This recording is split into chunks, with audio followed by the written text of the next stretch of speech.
Hey, Janie. What's up, Caden? How are you, buddy? Happy Thanksgiving to everyone. Russell Potter, Janie, Caden, Jesse Good, how are you? James Kaufman, how are you, my friend? JP, MJ Bates.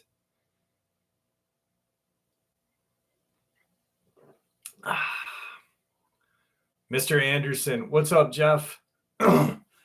Janie, how are you, dear? Peter Parsons, Kakalina, thank you.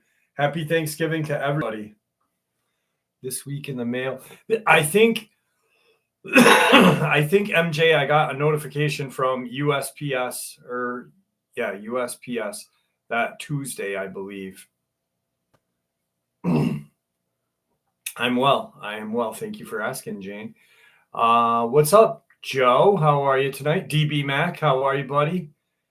David Thompson. Everyone have a happy Thanksgiving.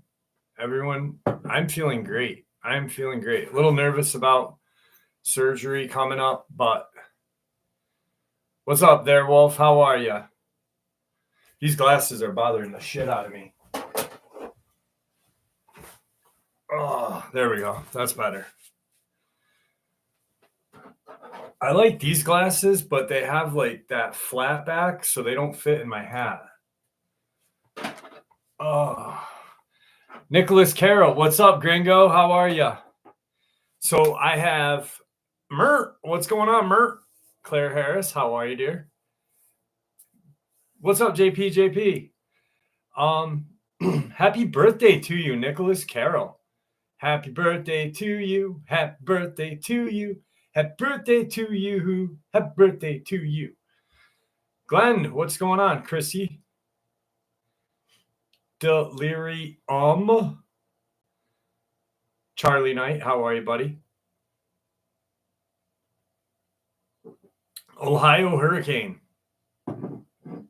Donna Harmon, how are you, dear? So, quick bit of information. I'm going to try to do the live on the 7th. I thought about it, and I talked to the oral surgeon dentist. Hope my last email wasn't a pain in the ass. No, you're good, JP. You're good. Hey, Poppy from Sweden. So I'm going to try to do it. The oral surgeon said I should be able to talk, but I don't know. If I only pull off a half an hour, it'll be something, you know. I've got an assload of encounters. I do have I have I have 2 lot lizard experiences tonight, and last weekend someone said that they wanted a male lot lizard story, so I have one for you tonight. And I have another Lizo, the lot lizard story. Lizo just keeps popping up at those truck stops. You know, she can't keep herself out of there. I think Kakalina, I am terrified. I am like I've been watching videos on it and like terrifying myself. There was this show called Whistleblowers, and I was watching it 2 nights ago. I think it was Thanksgiving night, and they were talking about cool kids dentistry, and back in like the early 2000s. I don't know if you guys remember it, but I vaguely recall prior to watching it. But there was a bunch of kids. They were like overcharging Medicaid, and like 4 or 5 kids died from cool smiles dentistry is what it was called. And I fucking was like, oh.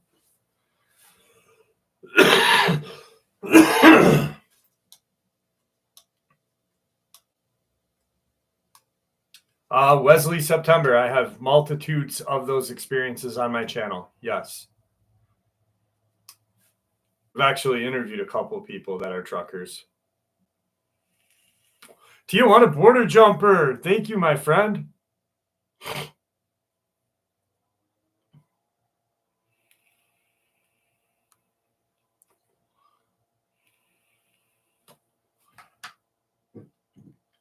Hey, Sonia, how are you? So these are the lot lizard stories right here. We got a chunky bunch of lot lizard stories. And then these are the experiences for tonight. We got a stack of them. Some really good ones.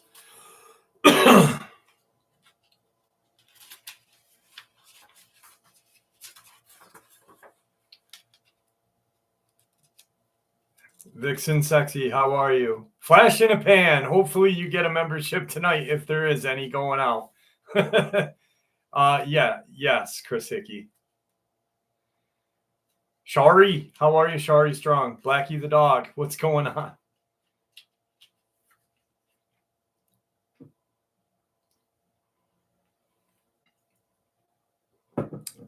I didn't see. Oh, there he is. He changed his thing. Aramic, what's going on?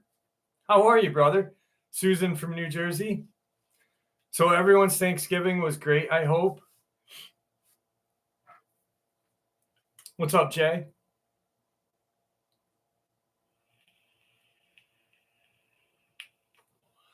I had a decent week. I had a pretty decent week.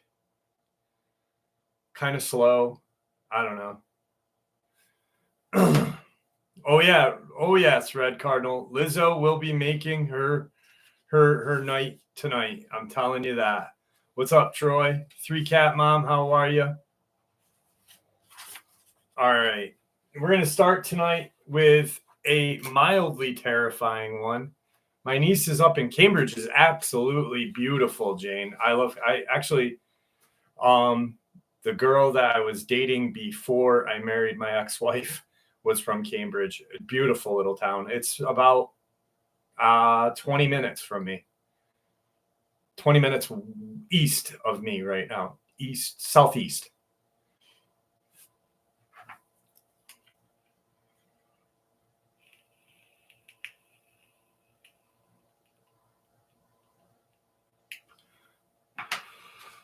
All right, so we are going to start this off with it's very chilling, actually. Let me get this over here. There we go. As a teen, I just refused to sleep at normal hours, especially on weekends. Why? Well, that's because the house I lived in and the land the house was built on was haunted as shit. Staying up usually meant seeing some freaky activity, and growing up in a small English town in Berkshire, well, that was as exciting as life got. So one night, when I was around 14, I was staying up, staring out my window, when I started seeing glowing blue and purple lights coming from the forest behind my house. We don't have fireflies where I lived. I thought it was cool, so I just continued to watch them, trying to figure out what they were. Now, the way the house was set up, my bedroom window faced the forest and my back garden, and directly next to my room is a side gate that links to the front part of the house.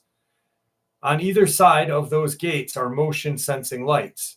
So the lights in the forest may not have been paranormal, but what happened next was most definitely. The motion at the front of the gate triggers, casting a faint light into the garden. The night grows really silent with no owls or crickets, just really eerie. The lights in the forest came to null and just died out. I listened carefully as I started to hear scuttling on the wood of the gate. It's muffled, so I slightly cracked open my window to get a better look and listen. Now, that gate is always locked with a heavy padlock at that. And to this day, I have asked my dad if he ever left the gate unlocked that night, and he stands by the fact that unless he's gardening, the gate stays closed and locked. This was spring, so he may have started seeding. So for my own comfort of mind, I'm going to assume he left the gate open. Anyway, I hear the gate slowly swing open. The creaks of the wood were so loud against the silent night, so the sound was very distinctive. The motion light right underneath my bedroom window switches on. Honestly, to this day, I really can't explain what I saw. It was this off-white, veiny kind of skin texture. It was the size of a small child. It walked on fours, and it looked sickly. Its hind legs were significantly longer than its front, and it looked like it had hand claws. I hate having to link back to creepy pastas, but honestly, it looked like those pictures of the rake. Now, I have gone through the possibilities in my head, and trust me, it was too small to be a deer that frequent our garden. Also, it had no remote deer-like features, a badger or fox with disease possible. However, I have never heard of badgers or foxes with such long limbs and so disproportionate. Plus, this thing was hairless and human-like. The worst part about it to me was how slowly and silently it moved up my garden path before disappearing into the woods. The noises of the night started back up after that, but I was so shocked that I didn't sleep the entire night. Now, I am from England, so I haven't heard any folklore that matches what I seen. I know there were occult practices done in the woods behind my home, but I'm pretty sure it was pagan, hence not inherently bad or demonic. I don't know what I saw. Definitely a crawler. Definitely a crawler. What's up, Melody Page? How are you? Derek Davies. Yes, a baby crawler. Can you imagine? Like, little kids are scary enough. Like, you're looking out your window and you see a little kid, like, creeping through your backyard. That's going to freak me out. Like, I'm probably going to yell, like, what the fuck are you doing? But then you realize that it's hairless, pale, and veiny. And, yeah, I'm not even opening my window. I might pee on it.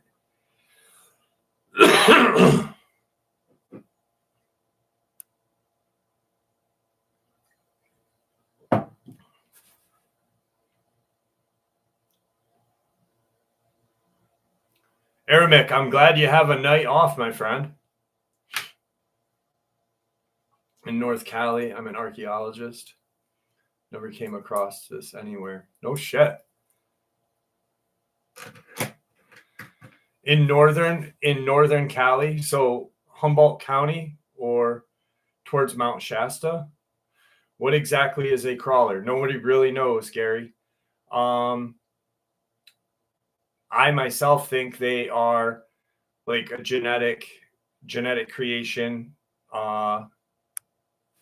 like from Dulce, not from Dulce, but from like deep underground military bases and such. I think the aliens created them to possibly protect themselves and their things. I think actually they're wolf. I think they are part gray, and I think more reptilian than human. Just because they have 4-digit or 4, arms and legs, so doesn't reptilians and grays. But they usually have like sharp teeth. MJ Bates, thank you so much. I used to think human part human myself, but the more I thought about it, is the less I thought human, but more reptilian than anything. Because if you look at think about like the way the reptilians are built, they seem like a cross between a gray and a reptilian would. I promise, DB Mac, I will hit you off with the $20 is $20 very soon. What's up, San Francisco Bay Waste Water Ops? Corey Cortis, how are you? I saw someone say something about Dulce. Blue Days. Dulce, absolutely terrifying to think of. Yes. I wish, to be honest, I wish Phil Schneider, I wish Bill Cooper, and Tom Castiello did more writings on it before they all died. I really wish they just got together and fucking spilled the beans more and more, because they were there supposedly. I mean, I say supposedly because I wasn't there. They say they were there. I believe them. I want to know more about Nightmare Hall. That really the whole genetic creations and stuff gets me.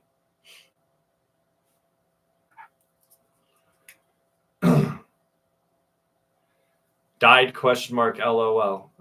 Yeah, Phil Schneider, Bill Cooper, and Tom Castiello all died. Flash in a pan.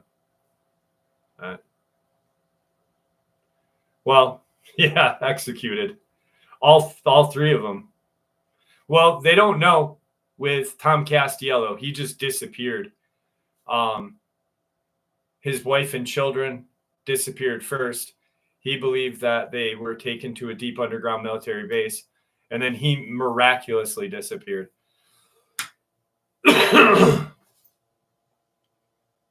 Hey, what's up, Truth in Christ? How are you?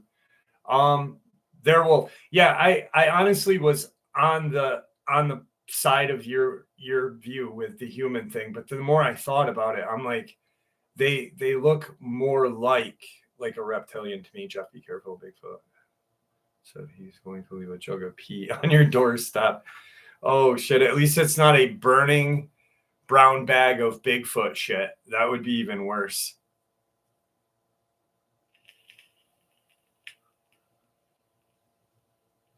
Supposedly, Killboy, he hung himself. It looked more like a garrote or whatever they're called there. Yeah, he was tortured and he was choked out with a wire, not what they said he was, because there's like 2 different medical reports. Truth Quest, how are you? Anoshka, how are you? Ford sucks. What's up? That's what I said, garrote. I think, yeah, I'm not an assassin. I used to walk around with those little, remember those little like hand chainsaws that had the key rings? I used to cut trees down with them, like a tree like that big. I used to pretend I was like an Italian mobster, like a hitman.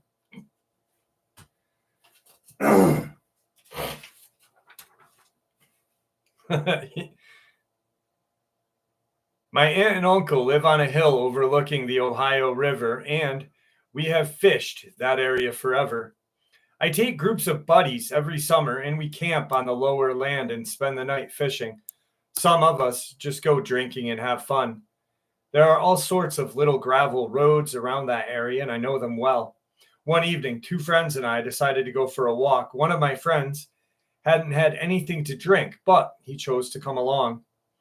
We were just being loud, laughing, since we were literally in the middle of nowhere. Suddenly, I caught a light out of the corner of my eye, and off in the distance was what looked like a house with every light on. I was totally confused, and my friends had no idea what I was talking about because it's just a house. There is no house there. As we were walking closer to the house, something appeared 20 feet in front of us. We only looked at it for a moment before we all turned and ran full blast back to the campsite. In the light of day, I drove down that gravel road we were on, and there is no house anywhere in sight, as I already knew. Some months later, a different friend brought a Mothman movie, Mothman Prophecies, to my house to watch, and surprisingly, I had never heard of Mothman. I was almost panic-stricken, knowing this was the thing I saw. I immediately called my friend who was with me and told him to go rent the movie. He eventually called me back, almost in hysterics, after watching the movie. This happened 18 years ago. I still think about it at least once a day. I've never shared this account with anyone other than my good friend Aramek, who really loves Mothman to this day. That's not how it ended, but I just had to throw Aramek in it.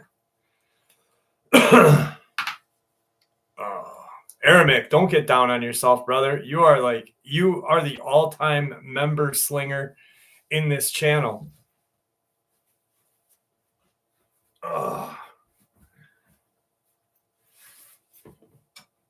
I calculated it, and fucking Aramek had spent, I think, close to like $300 on memberships. So thank you. I do appreciate that. Believe that.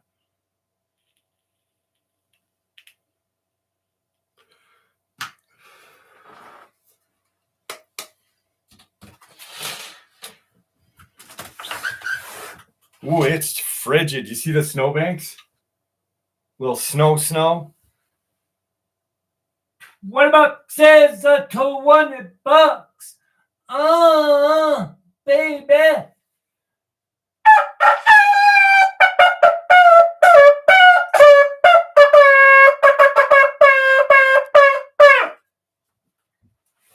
There you go, DB Mac. The hair growth, it's coming. It's coming. I miss my hair so fucking much. I do. Oh my God. What's up, Darren K? How are you, buddy? Oh.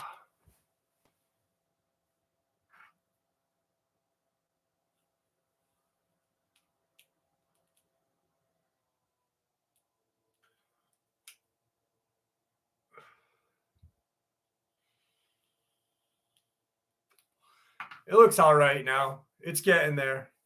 I got another like 9 inches for it to grow back before I'm comfortable. I'm going to be wearing hats for like the rest of the year.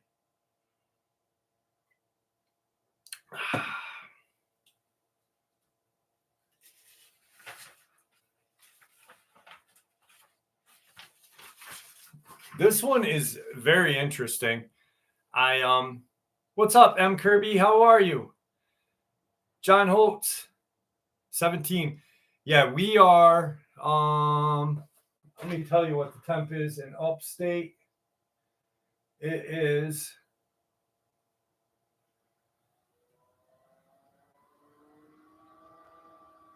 23 degrees right now.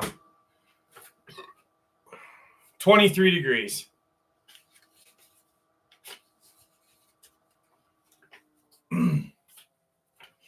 What's up, Rafe?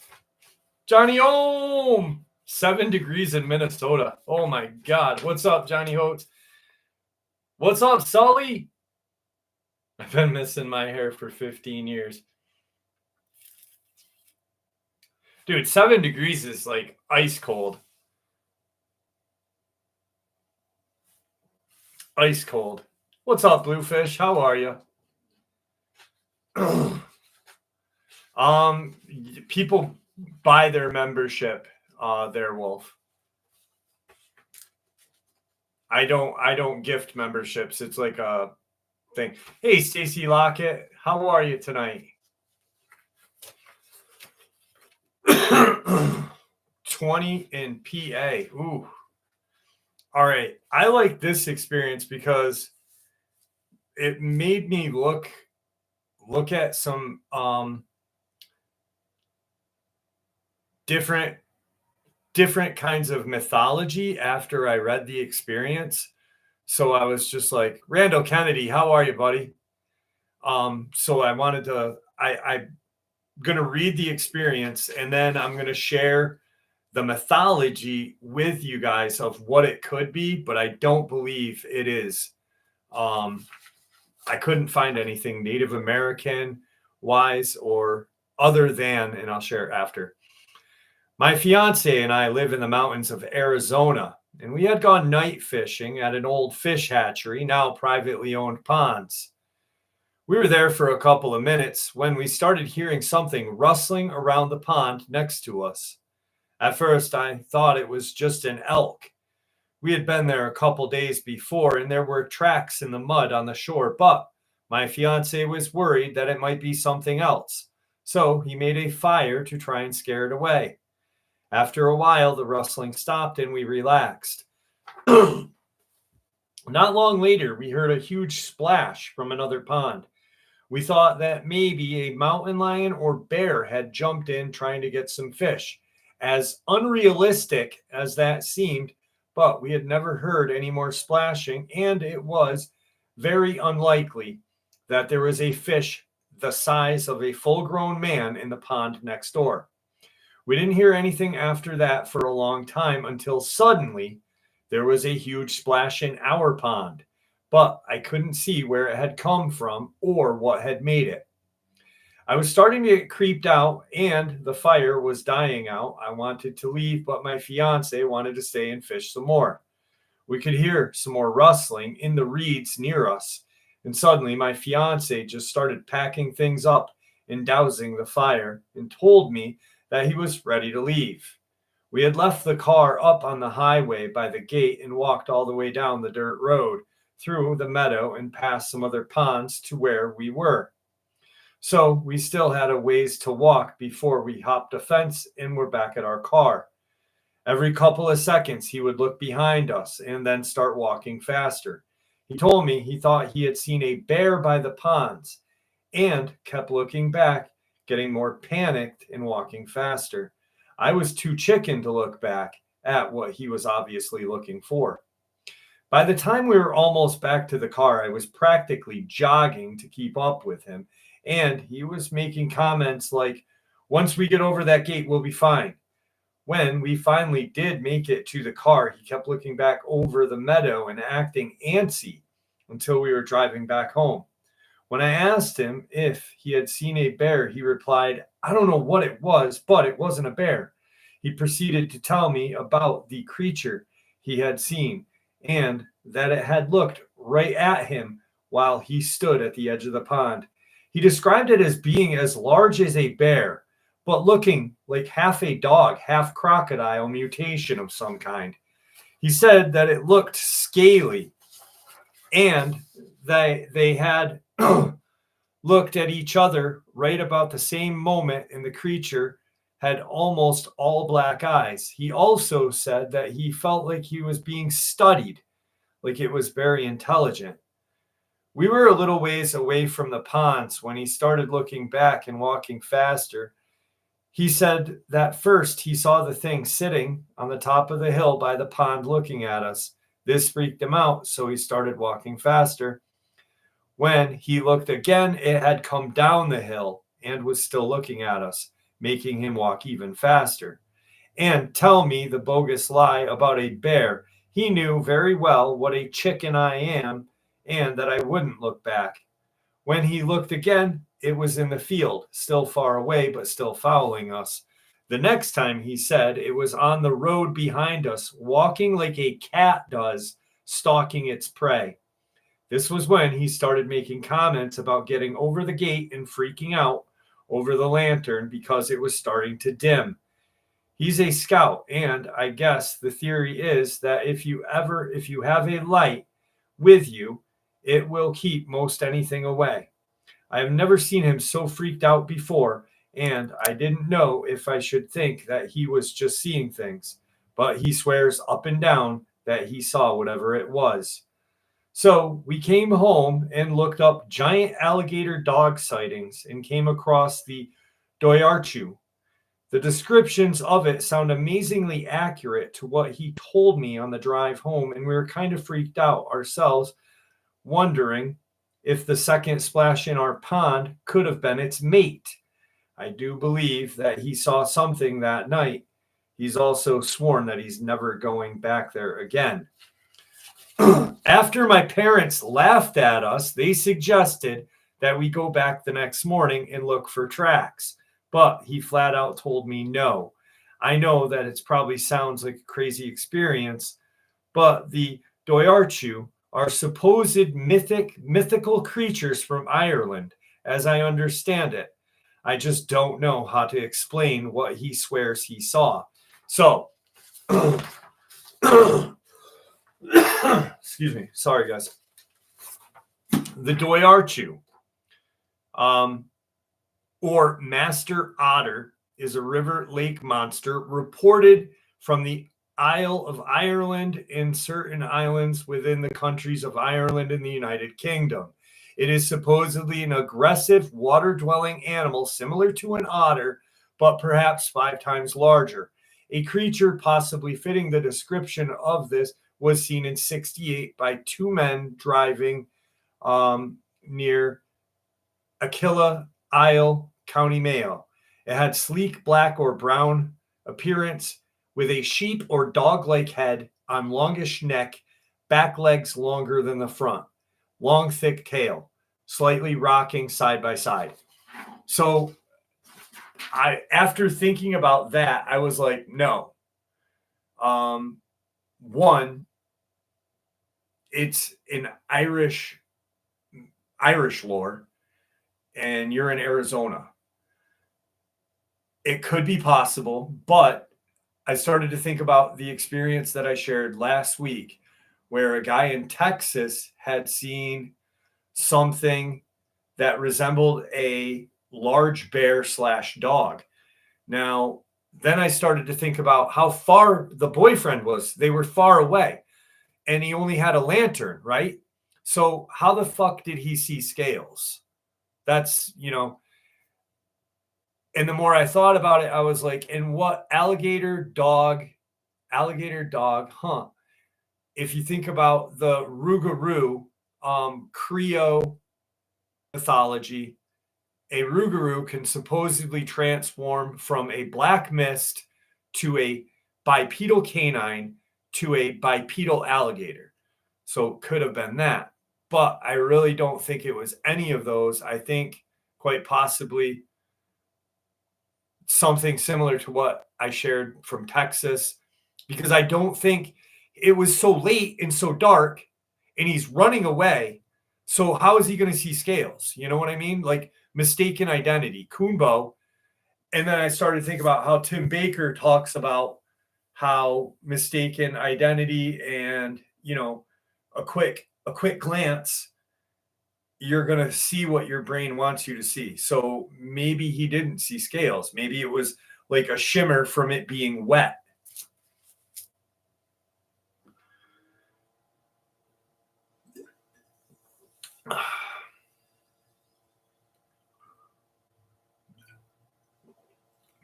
Aramik.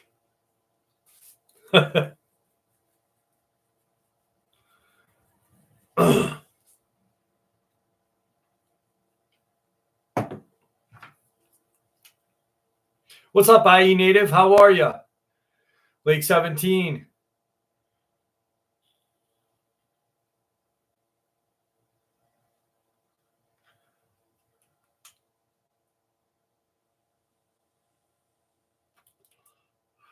Fuck. Hang on.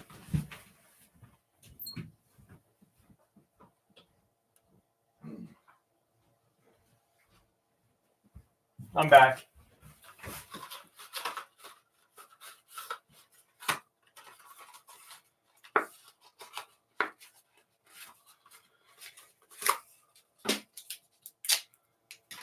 What's up, Alan Howell?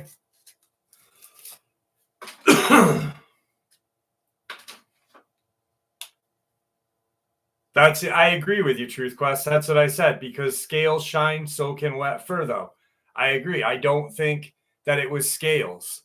I think that he was shit in his pants and that, he automatically assumed that because it was shiny and it went in the water, that maybe he thought, oh, wow,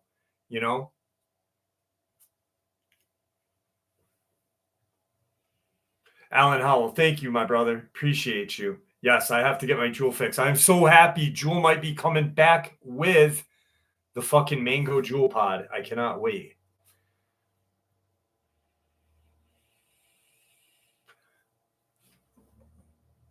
Thanks, Ford Sucks.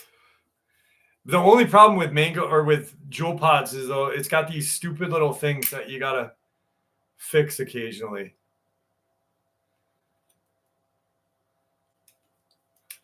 I got the Hubris knife with me tonight, the old Hubris, German quality.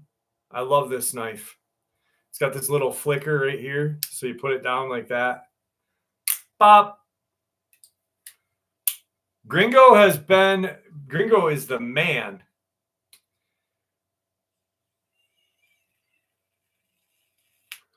Dude, I saw a picture of Gringo on Facebook the other day, and I was like, holy shit, dude. Like Gringo's chin, Gringo looks like Dolph Lundgren, his like cousin with brown hair. I swear to God, he's fucking huge too. He is huge. I was like, holy shit, dude. Like, I cannot wait until mango jewel pods come. Yeah, and if anybody out of the country gets them before me, I swear to God, I will pay double what you pay you the shipping, and I will send you pictures of my toes.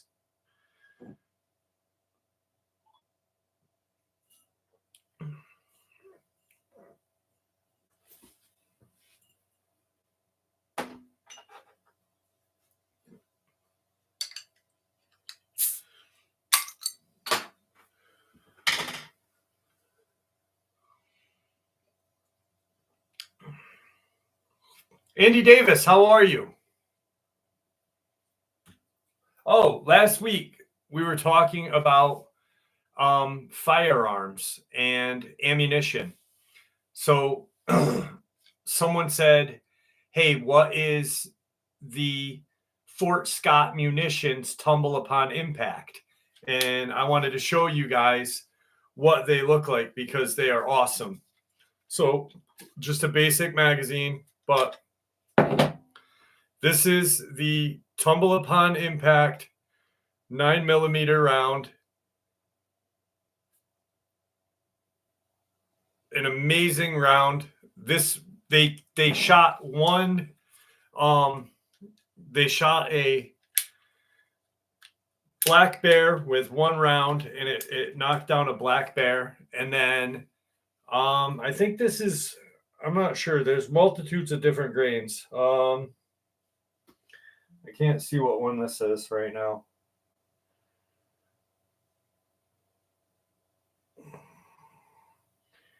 I'm not gonna say because I don't want to be mistaken, but you can go on their website and check them out. And they literally knocked down a black bear, took a black bear out with one shot. They were using a PC carbine from a tree, bop, and then a boar with one shot. And then they did a mag dump on body armor, and it pierced the body armor. So that's why I have those in my backpack gun when I go hiking now. How does one kill a crawler? You shoot it in its face.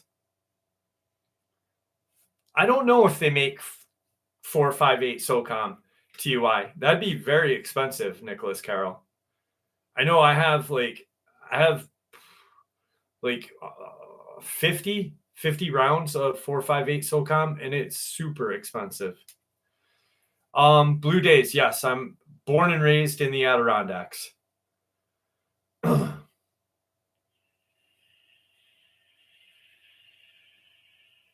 Wilburn! There he is. What's up, buddy? Fucking Wilburn!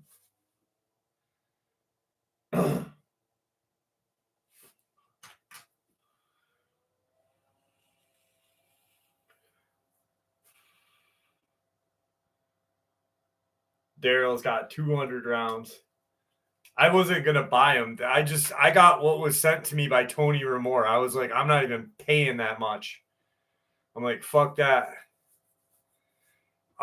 Because people in upstate New York don't have a city accent. That's a city accent. In upstate New York, we don't have Jerry Burns, my surgery is on the 5th. We don't have an accent. In Western New York, they do, and in Southern New York, but we don't. We are true Americana. We like bleed Republican and love firearms and love America and Jesus.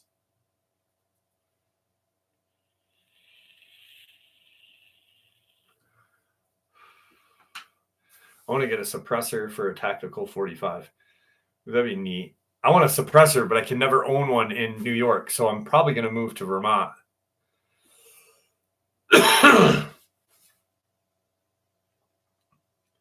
Because like even in upstate New York, even though we're hunters, fishermen, trappers, like we are so different than the people in the city that like they now passed a law. Kathy Hochul, that fucking freak, passed the law stating that all hunters and anybody, sport shooters, anyone now needs to have a semi-automatic rifle license, which is so like un-American. It is just, it's such a violation of my amendment, and fuck her.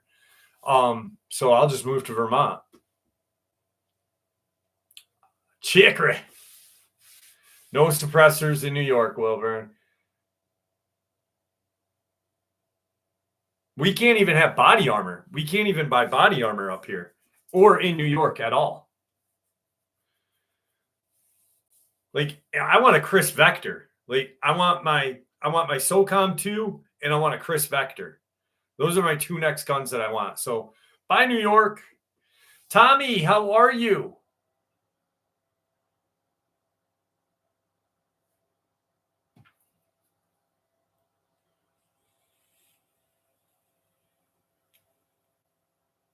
It's starting to grow back just a little bit.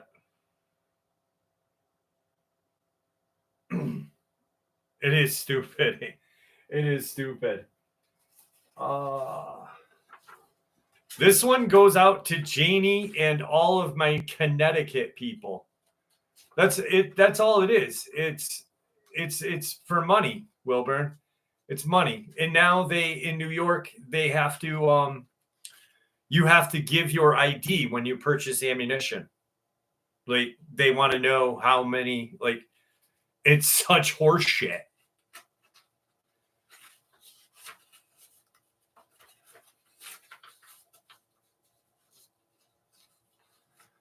Sonny, the Wandering Gypsy, how are you? Ugh. All right.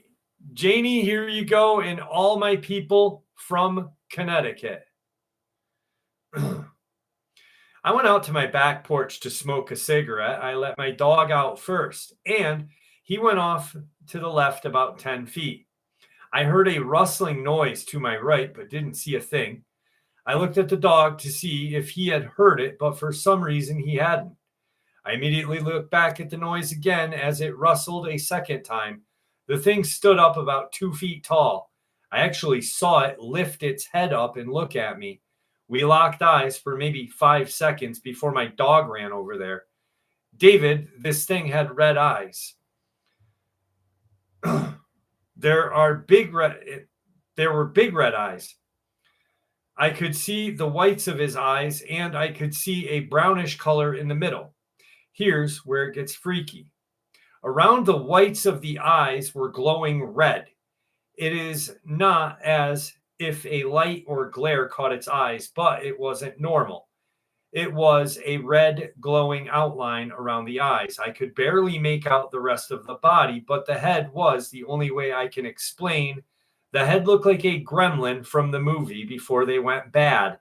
Their round heads and ears are so much stout than a cat's ears, but I could make them out. It almost looked as if it had two-tone patch of fur, light and dark.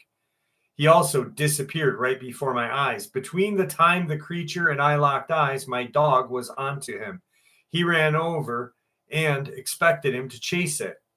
He got to the spot and looked around, so I figured I was mistaken, but it disappeared or ran off behind the fence into the woods. So I listened. I listened for it to run because there were leaves everywhere.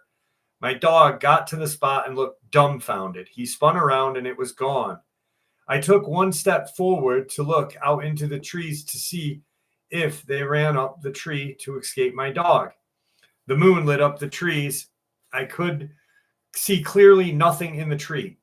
I don't know if this makes any sense, but it's been nagging at me. Here's something weird I've been thinking about. I set my alarm for 3 a.m. to get ready for work. Between 3 and 3:30, I let my dog out to pee before I leave the house for 4. A few days of the week, as soon as he steps off the porch, he sees something and chases it. I have yet to see what he chases. This behavior has been going on for months. I hear him in the woods chasing something, then he will bolt out, chase it through my open yard. I always thought the thing got away, but then he never does stop. He chases whatever it is back into the woods. I never hear or see what he is chasing until I saw this thing the other night. I never thought about it. I have tried to see what he chases more than a few times. I assumed rabbit, cat, etc., but I have never seen it once or twice. How many fucking times are you going to say that? But my dog does. I don't know what to make of this. I've tried to rationalize this as to maybe the thing, maybe a raccoon or an owl. I know what I saw. I told an acquaintance about this experience, and he said it was because I was on Native American land and there are weird things going on. Please don't think I'm nuts, but I'm a little freaked out only because I know what I saw. As far as I know, there is no animal with glowing red eyes. And tell me how it could just disappear like that. My dog was freaked out as well. The thing didn't have time to run away from the dog, just poof, gone. Anyway, not sure if you guys know what this is, but I wanted to share. Follow up.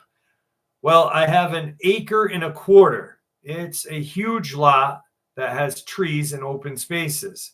There's an old stone wall at the back of the property line, and beyond that, there is 7 acres of non-access woods behind me.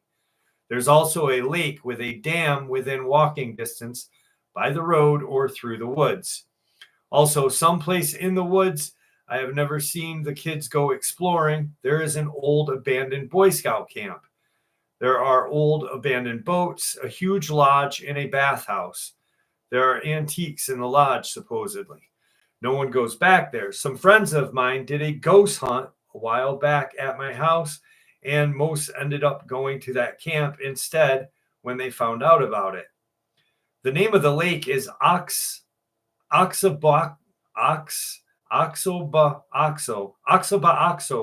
Lake. It's supposedly to be some type of Native American name, and that's the name of the street, Oxabaxo Crossroad, spelled the same forward to back. The name of the town I live in is Oakdale. It's actually the village of Montville. At one time, the Mohegan Indians owned most of the land. There's casinos on my land.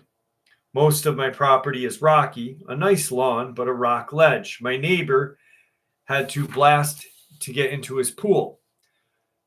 That's about all I know on hand.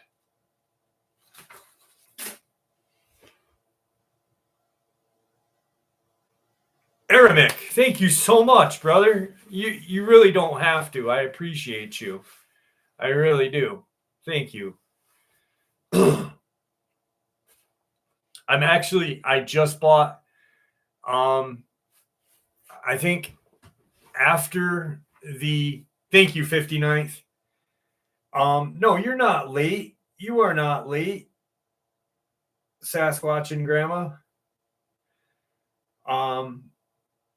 So after my surgery, and I think in the beginning of the new year, I'm going to paint the studio downstairs. I bought some blue, this really cool bluish gray paint, and I'm going to just move the studio downstairs and work from there. And I'm going to put all of the paintings that Aramic has sent me up on those walls, and it'll be really freaking cool. What's up, Five Rings? How are you, brother? Savage Lunatic, Pine Knot. There's Bobby. How are you, Bobby? Yeah, they are trying to regulate the amount of ammunition we can buy in upstate New York. That's why before they did it, I was like, fuck that. I'm just gonna it's in some videos that I had done, I'm not running downstairs to grab them. There's about 10 paintings that Aramic sent me. It's amazing.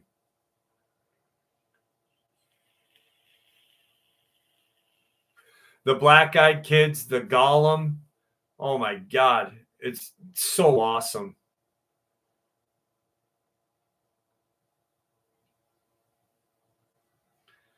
Knife work to be done. What's up, Leon Wyndham? How are you? Thank you for joining us tonight. Darren K, I can't in New York, you can't order ammunition and have it sent to your home. There's another fucked up law New York State has. I swear to God, the New York State laws on the Second Amendment are like close to what Germany was before Hitler took over. Like literally, they'd like to take all our firearms away from us. They would do that.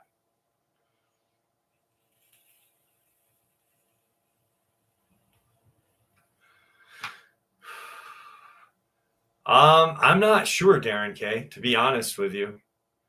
I don't know. I don't think USPS does. I'm not really sure. I'd have to look at the laws. Well, I had when Tony Ramore sent me the 4.58s, I had him send them to my aunt who lives in Pennsylvania, and then I drove down and grabbed them from her. UPS might, but they might not in New York. There's a lot of fucked up laws in New York. Scott Langhorst. Yeah, Canada banned everything. How are you, Tina Marie Anderson? Glad that you're here with us. I have a friend that lives like in Cornwall, Canada, and I think he got in trouble for having like a New England Firearms, which they don't even make anymore. A New England Firearms survival rifle, which it's a single shot 45 or 410 break action. Like a fucking awesome gun though. I would love to have that gun from him. I offered to buy it. I was like, I will buy that gun from you right now.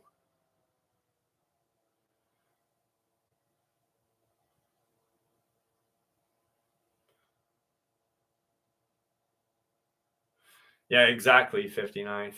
Craigers, 57. How are you, buddy? Clever way to get them, Jeff. Yeah, there's probably is, but that's why I just want to move. What's up, Visa? Sleaze, Seal, Sleal, CV, Slee. I'm not even gonna. What's up, V?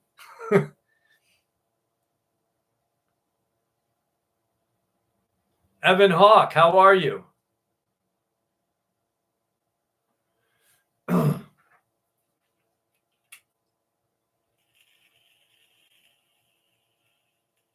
Yeah, I remember I ordered like I wanted to buy, not buy. I entered a like a raffle or whatever it was, and they were like some gun ammunition store was gonna like, it was like a fucking weird like 55-gallon drum full of 9mm rounds. You could win it. You had to buy like $200 worth of stuff, and I bought the Meprolite scope. I think it was. I forget what scope it was, but I entered it, and when I entered it, they said, because you live in New York, you are uneligible to enter this. And I'm like, fuck you. Yeah, hopefully, John Sumner. Hopefully. How long have we been doing this for? I think we'll do this one more experience, and then we'll jump into a amazing lot lizard story.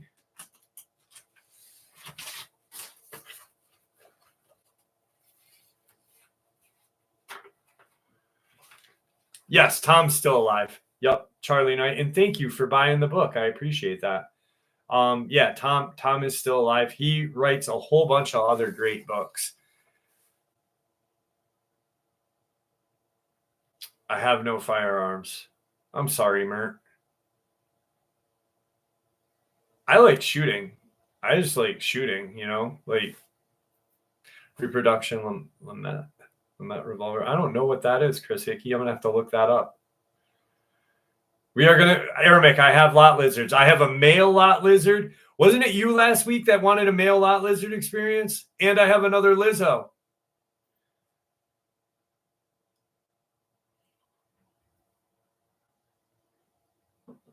Exactly, delirium.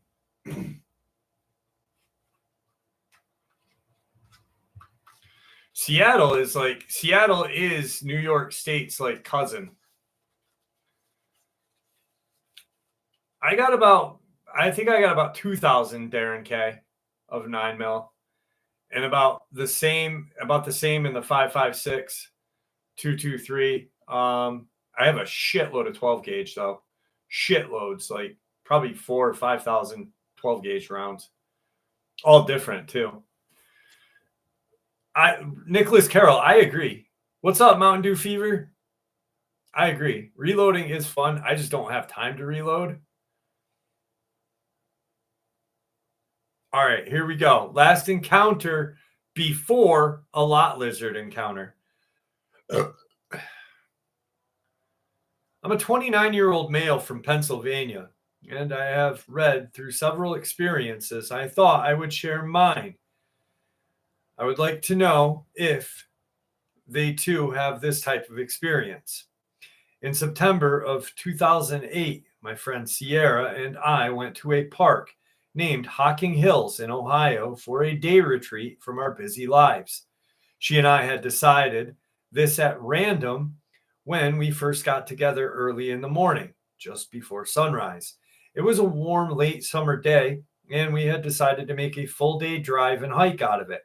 Hocking Hills is well known for several hiking trails, a cave or two, several waterfalls, and running water/creek area. The day was very warm and sunny with hardly any cloud cover and very nice. We started a walk at random and found that one of the trails had been washed out, so we had to take another path which forced us to cross a road. On the other side was a tall fire lookout ranger station which doubled as a fire tower. We had seen a lot of people out walking with us that day, and a few hiker backpackers had passed us by on their treks up until that point. We played with our phones a bit on the way to show each other some pictures we had taken a few days before on different outings, and noted it was roughly after noon when we came out of the woods and walked across the road. It was then that we noticed there was caution tape all over the fire tower, and there was a pungent smell in the air, which we could not identify. The windows on the top of the tower appeared to be taped up, grimy, and there were flies over them. We walked past it, commenting on how odd it was, and continued down a seemingly new trail we had not seen before or been on before. The trail took us past the fire tower and then cut into the woodlands. As we walked into the forest, we took notice that no one seemed to be around. In fact, not only did we feel isolated from others, but we felt very chilled with no explanation. That day had been very warm as we both were wearing very cool clothing, and when we entered the forest, it began to feel very cold than we expected, and we were both shivering at the drop of the temperature. As we continued down the way my friend pointed out, it was getting darker than either of us should have expected or seemed to be. We looked around and there was nothing but trees on all sides. There should have been a forest edge somewhere as the area wasn't really that big, but aside from some hills and tall pines, there wasn't a real ending to the woods like we expected, as the area tends to be narrow and normally you can see the edge of the woods. She took out her phone to use the GPS basic because she instinctively felt lost, but her battery was nearly dead. I took out mine and no signal. The battery was also nearly dead. It showed EEEE for time, meaning it couldn't update. It was only then, as the light grew dimmer, as we continued on our way, that I noticed it was very silent suddenly. Our footsteps were echoing, the leaves, grass, twigs, and our breathing echoed. Sierra got spooked, and so did I. She mentioned it was very out of the ordinary. I agreed, but couldn't shake the sense of foreboding that something was amiss. I tried to rationalize it, but I really honestly couldn't figure out anything about it. We continued going forward down a small hill on the trail and back up when it got darker. The world seemed to have gone from shadowy to near twilight darkness. My friend grabbed my arm and started freaking out about how weird it had gotten. Then the air got chillier, and I had the feeling something was wrong. We both took off running, looking for an exit. For some odd reason, we never thought to turn around at all and go back the way we came. Then ahead of us down the small hill and back up to the other side, we could see two large bushes on either side, like a trail gate. We made a mad dash for the bushes, and just as we pushed through the plants, something odd happened. We were nearly blinded by light as sound and warmth returned all at once. It was like stepping outside of a cold, empty, and dark building onto a warm, busy street. We stood at the edge of a place known as Old Man's Cave, which has a large waterfall in a U-shaped cliff where you can look down into where the water and people gather. We turned around and the bushes were the same, but the area was different, brighter, not silent for sure, and warm. In fact, our skin was cold to the touch, which just reinforced the facts. We took out our phones and the time had finally updated. It was now 4 p.m. The normal trail would only have taken us about an hour's walk. We had been lost for what seemed like 3 to 4. Logic attempted to set in, and we decided the trail we came up with must have just appeared creepy because there may have been clouds overhead or a storm had blown by.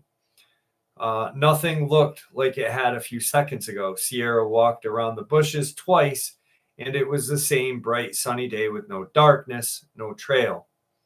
We waited. It was a blue sky overhead, and we could see the edges of the forest and other people. The trail had simply vanished, as if we had never been on it.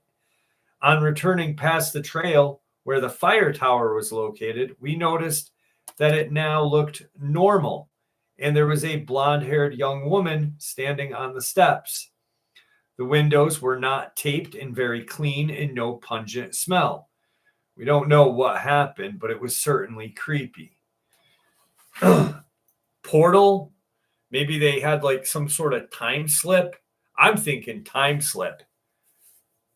Joe, have a good night. See you later, Caden. Janie, who's arguing?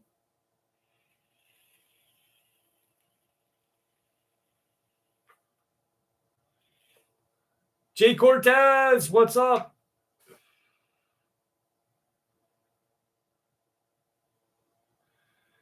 Hang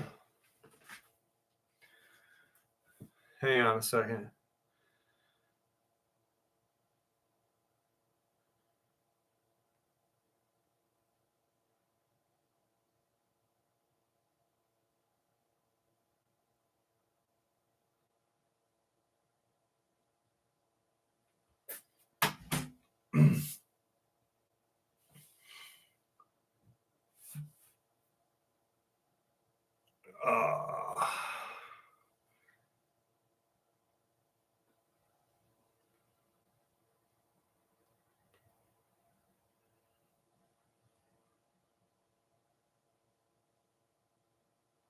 Just messaged you back, Janie. What's up, SDL? How are you?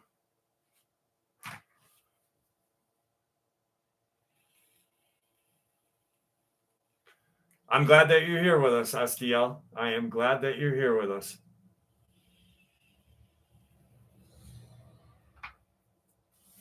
I don't know, George Coker. I'm not sure. It depends on how I feel. All right. So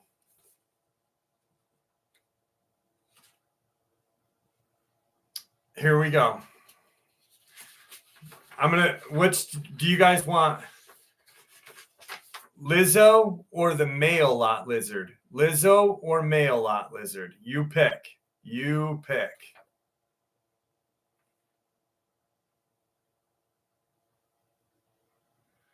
Lizo, male. The guy, male. Lizo, male.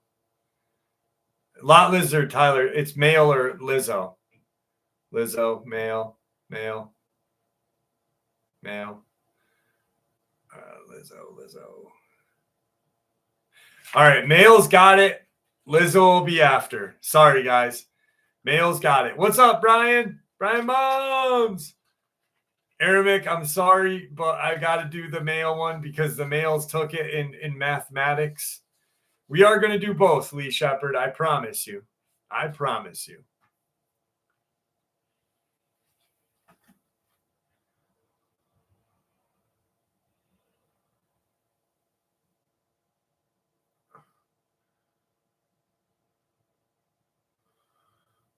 All right, hang on.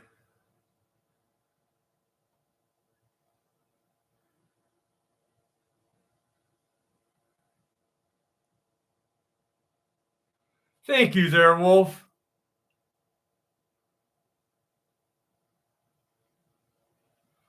All right. You are just in time. Just in time.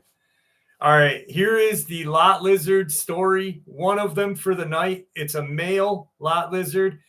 Very, very strange. In a desolate expanse of Highway 65, just beyond the last glimmer of civilization, lie the infamous Pit Stop Junction.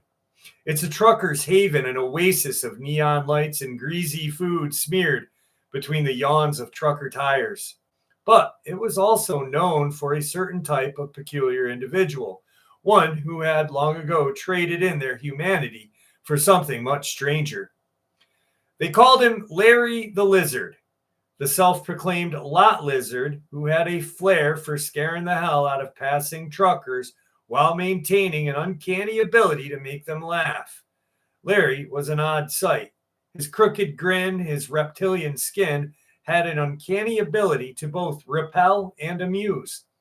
His attire, a battered leather jacket with patches of various trucking companies, only added to his bizarre aura. It was one harrowing evening when Henry Big Rig Davis, a burly trucker with a penchant for soda and stale donuts, pulled into the truck stop. With the sun dipping below the horizon, casting eerie shadows over the lot, the air was thick with the smell of diesel and fried chicken. Little did he know events were about to unfold that would reel him in to a tale stranger than fiction. As Big Rig stepped out of his rig, the fluorescent lights flickered. He rubbed his eyes. Was that a shadow moving over the payphone? Dismissing it as a figment of his fatigued imagination, he reached for his thermos and strolled toward the diner. Across the lot, perched precociously on top of a rusted dumpster, was Lizard Larry, twirling a rubber chicken on a string. "You ain't looking too good, Big Rig," Larry shouted, his voice a raspy blend of mirth and menace. "You think you can handle some real entertainment tonight, honey?" Big Rig froze. The lot lizard had an uncanny ability to pop up at the most inappropriate moments. "Whoa there, Larry. I just want some biscuits and gravy, not your brand of fun," he replied, chuckling nervously. It was funny, yet an awful response. The kind you give out of fear more than a genuine desire to engage. "Oh, come on, don't be a scaredy cat," Larry said, slithering down the dumpster into the most hypnotic fashion. His movements were exaggerated, every twist and turn worthy of slapstick comedy, but there was an undying flicker of surreal discomfort that made Big Rig's heart race. Just then, a group of truckers emerged from the diner, laughter in the air as thick as the grease on the menu. Larry seized this moment. "All right, folks, gather around for the show. You won't believe what I can do." "Let's see it, Larry," one of the truckers howled. With a flick of his wrist that seemed too agile for a human, Larry transformed at least in appearance. His skin glistened under the neon lights, showcasing an iridescent shimmer resembling a chameleon in mid-change. "Behold, the Reptile King," he declared dramatically, voice booming. Big Rig couldn't tell if this was real or an Exhaustion had finally caught up with him. But as Larry performed what could only be described as a irresistible dance of dubious taste, the audience roared.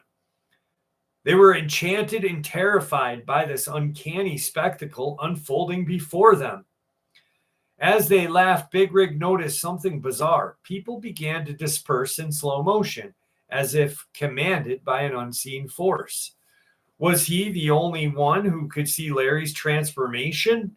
The laughter of the truckers became muted, distant echoes as he peeked into Larry's eyes, which now glowed an eerie green. Hey, Big Rig! Larry leaned in closer, his grin unsettlingly wide. You want to see some magic? He produced a deck of cards of all things seeming to appear out of thin air. I'm okay, Big Rig stammered, feeling the hair on the back of his neck prickle up. Oh, come on, you won't regret it. An unsettling growl accompanied his words, reminiscent of both a chuckle and a hiss.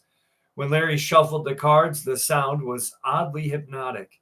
Choose one, he urged, spreading the cards like a fan of shiny scales. Big Rig shook his head, backing away. No thanks, Larry. I think I'll just... But before he could finish that sentence, Larry lunged forward, pinching the collar of Big Rig's jacket. Too late. The truckers, who had resumed their roaring laughter, suddenly turned toward Big Rig.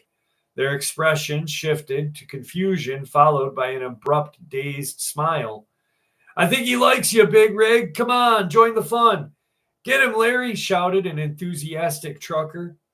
Against his better judgment and with the pressure mounting from his peers, Big Rig seized a card. All right, I did it. Larry's eyes lit up like a Christmas light in December. Aha, you have chosen the card of choices.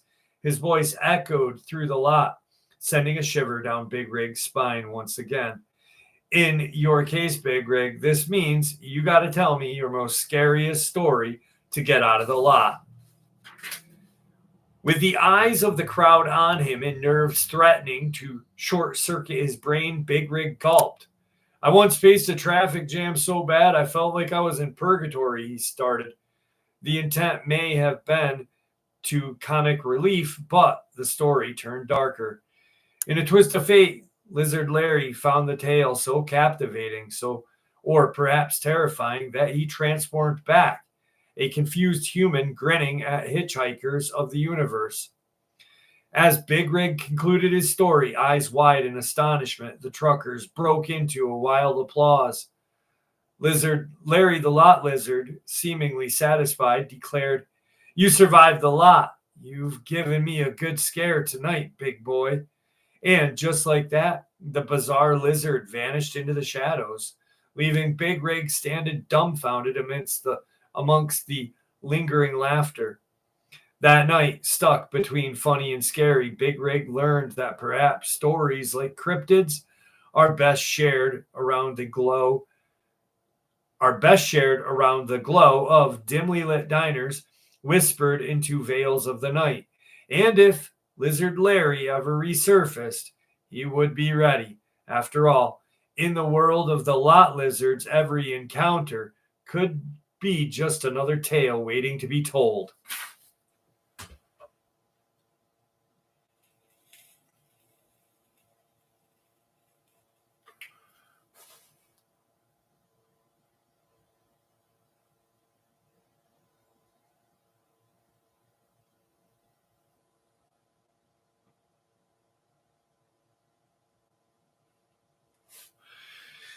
He did leave Big Rig hanging.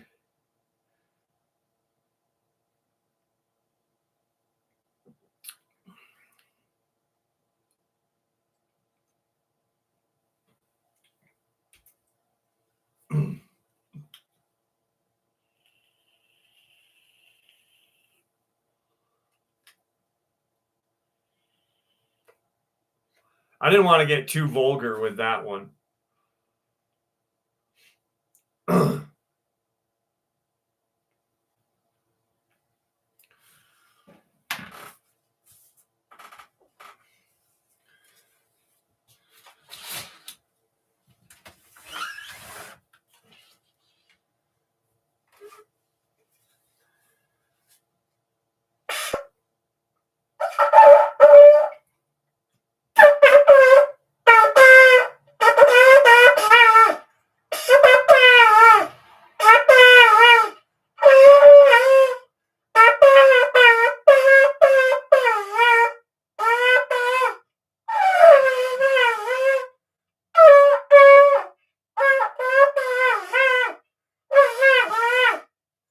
Stand By Me.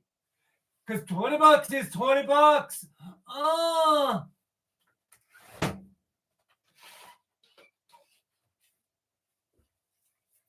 December 1st. It is December 1st.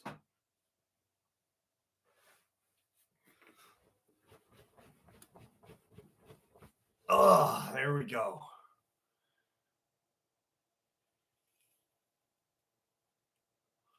At least, right on, Jay Cortez.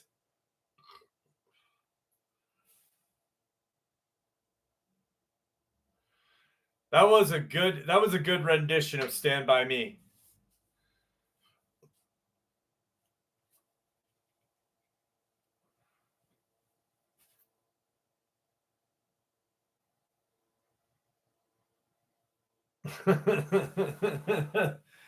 No way. I'm way better than Corey Feldman's guitar solos. Way better. What's up, Spirit Level?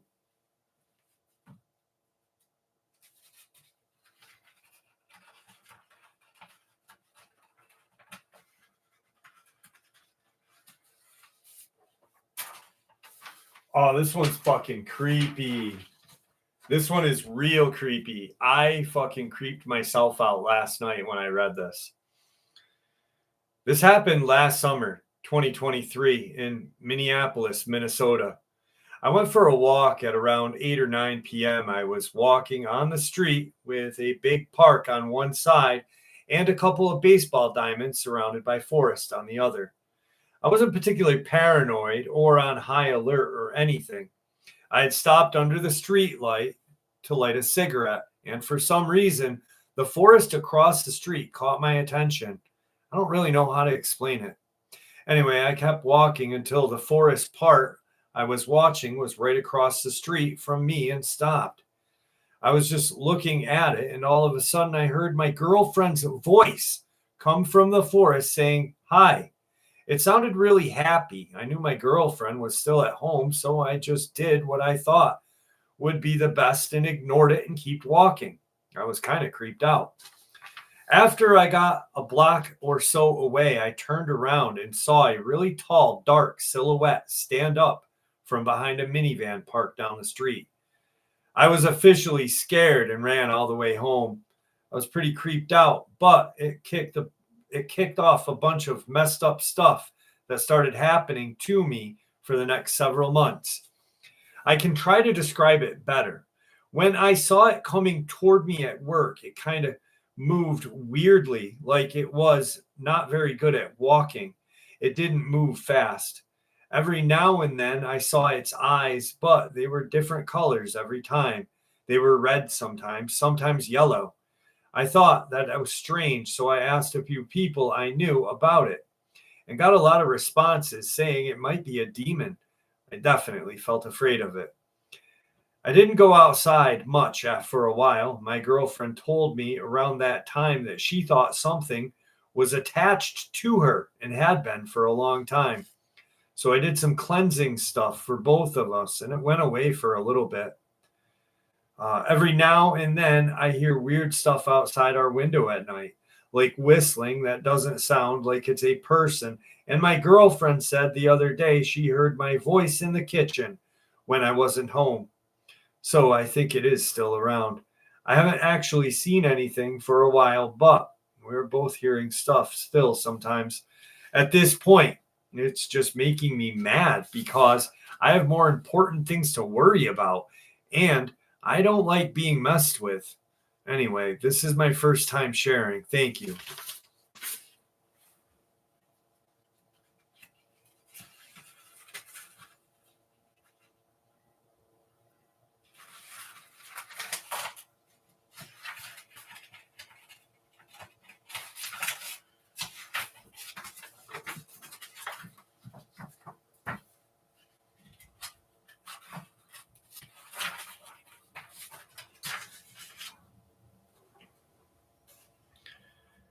I want to share this experience because I would really like to see if it can be identified. Last Sunday evening, I was at our school track jogging while my daughter was at cheerleading practice in the gym. Our community is very rural, so the track is at the back of the school complex and surrounded by woods and fields, thus very dark at night. I was listening to a podcast through my earbuds while jogging, but happened to notice a low flying, unmarked black helicopter in the back field traveling along Eddy Road. It seemed to go back and forth a couple of times. And that's when I noticed it had searchlights trained on the ground. It also landed in the field for a couple of minutes. I took the earbuds out and listened for a minute, but didn't hear or see anything that made me think I should leave the area, so I continued to jog. The helicopter eventually took back off and flew away, seemingly toward the city and airport. Soon after, I started to hear this low screeching sound coming from the field across the road. It was about a football field's length from me to where the sound seemed to be coming from. I quickly turned off the podcast and opened my voice memo app on my iPhone to record. For some reason, it only recorded 24 seconds. It was just 8 p.m. at this point, so I ran back to my car, an additional half to full football field length from where the sound was coming from. Because the girls were getting out of practice, I got into my car to listen and make sure I had captured the sound on the recording, and I had. At this point, my daughter got in the car. When she opened the door, I could still hear it, even though we were surrounded by lots of teenage girls and their parents. I have played the recording for a few people, both wildlife experts and paranormal cryptid investigators, but so far, there is not anyone that can identify it. What can I say? And the reason I keep talking about the distance is that it had to be very big. I hope that you can hear this. Some people have not been able to open it on their computers or phones. Thank you. I am in upstate New York, Walworth in Wayne County, 10 miles east of Rochester. I agree, it does sound bird-like. And one other person suggested a thunderbird. We don't have many large birds of prey out here, but none can make that particular cry or that loud, indicating a large size. So Wayne County is 2 hours south of me, and I had a subscriber that came on my show who had captured on video, and I shared it with you guys, what he thought was a Dogman jump out of a tree and run through this field. It's in the same town this guy had his experience. I can't open the email he sent me. I tried, but I can't. He's hopefully going to send it back to me. Mr. Haunted, what's up, buddy? How are you? Blessings to you, Mr. Haunted. If you don't know who Mr. Haunted is, that's my good friend Jimmy, and he was the cameraman for the Warrens, Ed and Lorraine Warren. Jimmy Petnito, how are you, buddy? And if you guys want an amazing book to read, grab his book, The Origins of Mr. Haunted. He talks about his days working with the Warrens and such. Thank you for joining us tonight. There's another good old Connecticut person with us. Steph Davis, how are you? So if you ever watch the Conjuring movies, you know the Chinese guy that does the filming? That's who Mr. Haunted is, but he's not Chinese.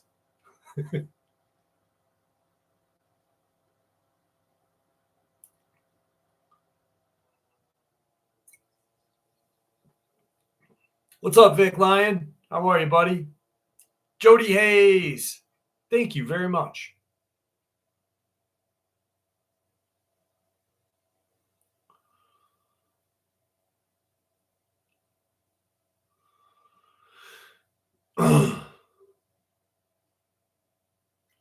The book, it's called The Origins of Mr. Haunted by Jimmy Petnito. Mountain Dew Fever or Mountain Dew Forever. I'm glad that you subscribed too. Thank you. I appreciate the support. I really do. I might have a copy up here. No, both my copies are downstairs. Yesterday I purchased world map. I gave my wife a dart and said, throw the dart and wherever it lands, that's where we'll spend our vacation. Turns out we're spending 3 weeks behind the fridge.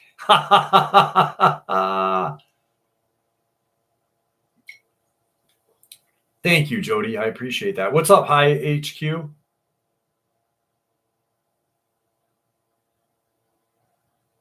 Oh, I'll have to check that out. You know, I don't think it's coincidental, my friend. Maybe a soft disclosure. I think a lot of those movies are soft disclosures. What's up, Winter Sky? Where anybody seen Shackleneck tonight? I haven't seen Shackleneck. A few people I haven't seen tonight. Jimmy Baker, he's probably looking for Tammy Faye. Little booter action.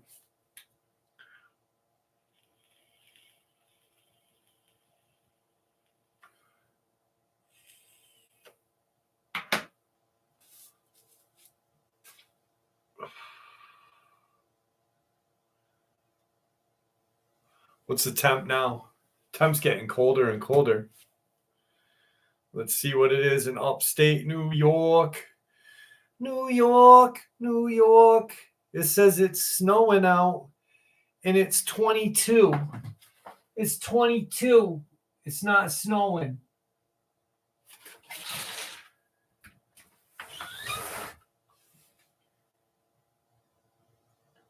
I'll give you $20 if you snow. Because $20 is $20, big boy. Cop cars down there still. No golden member or Shackleneck.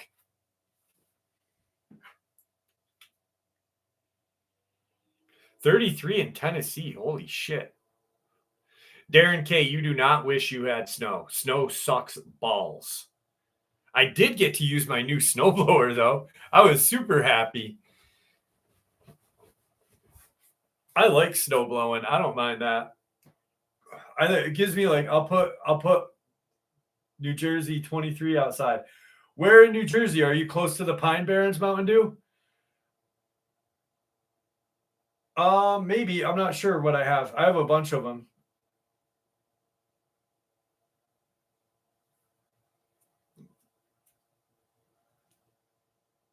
I don't mind it, but like I had this really shitty 31 in NYC.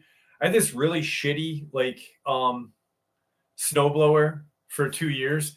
It was, you know, the Ego, the battery powered ones.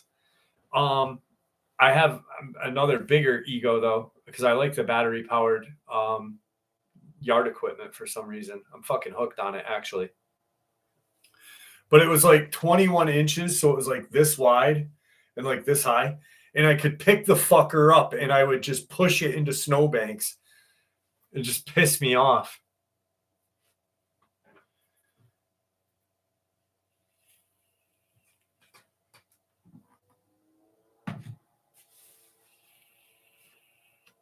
$28 in Blackstone. Oh, I had to take my boots off. It's beginning.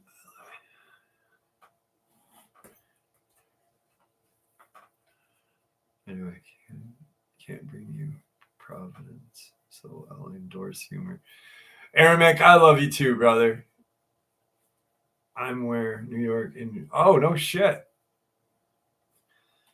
Aramek, you've blessed my channel and me with so much. Like you, it's beginning to look a lot like syphilis. Won't you be my neighbor? Hi, neighbor. Oh, look, it's Lady Elaine. Lady Elaine and Prince whatever, Prince Fuckface are doing something bad.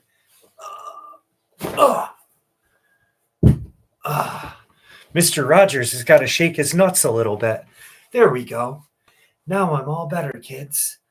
Would you like to sit on my lap today? Oh, come over here, little Billy. Fucking what the fuck? Oh, yeah, baby.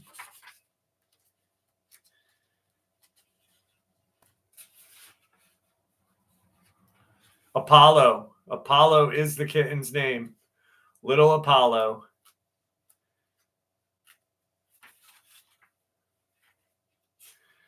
Dude, that is the greatest Christmas song. It's beginning to look a lot like syphilis all around my asshole.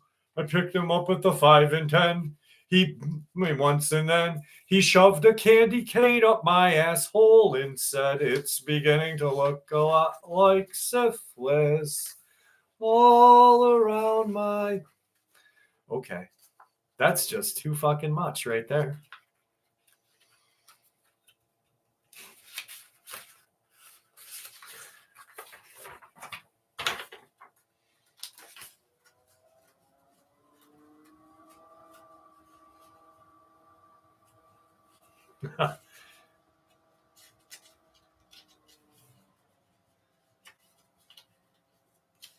I love cats. Cats are awesome. All right, I'm trying to find if I have a Dogman encounter, but I have one. I have this, and this is really a good one. This is a little scary.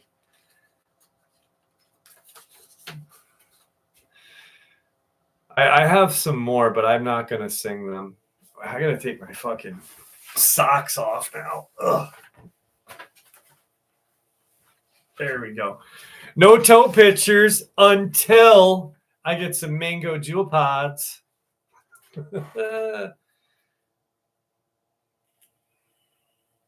Cats are awesome. Cats are amazing. I have a Maine Coon cat who is my best friend. He is my boy. Johnny Ohm, you know you want those toe pictures, baby.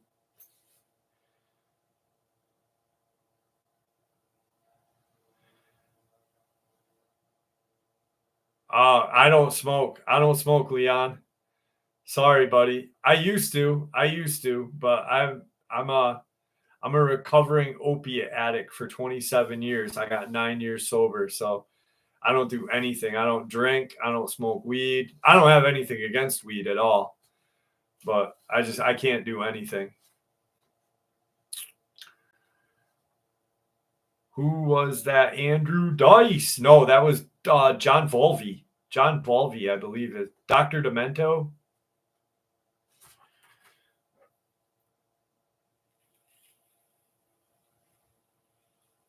Congratulations, SDL. Congratulations. I like close-ups of toe hair. You know, I don't have toe hair. For some reason, my toes never grew hair. I always felt kind of weird at that. Like all my friends had long toe hair and used to braid it. And I was like, I can't do that, guys. Why? Oh, what the fuck?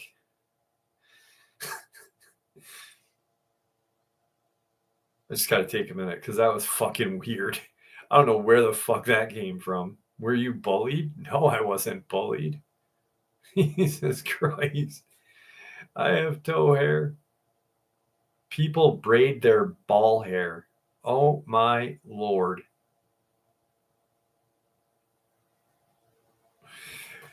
Can you imagine having nut dreads? Like your balls would stink like fucking cheese. You have these big fucking nut knots hanging off your fucking sack. Bow, what's up? 4-inch fucking dreadlocks coming off your fucking. That'd be great. Dude, I would fucking love that. No, I'm just kidding. Anyway. A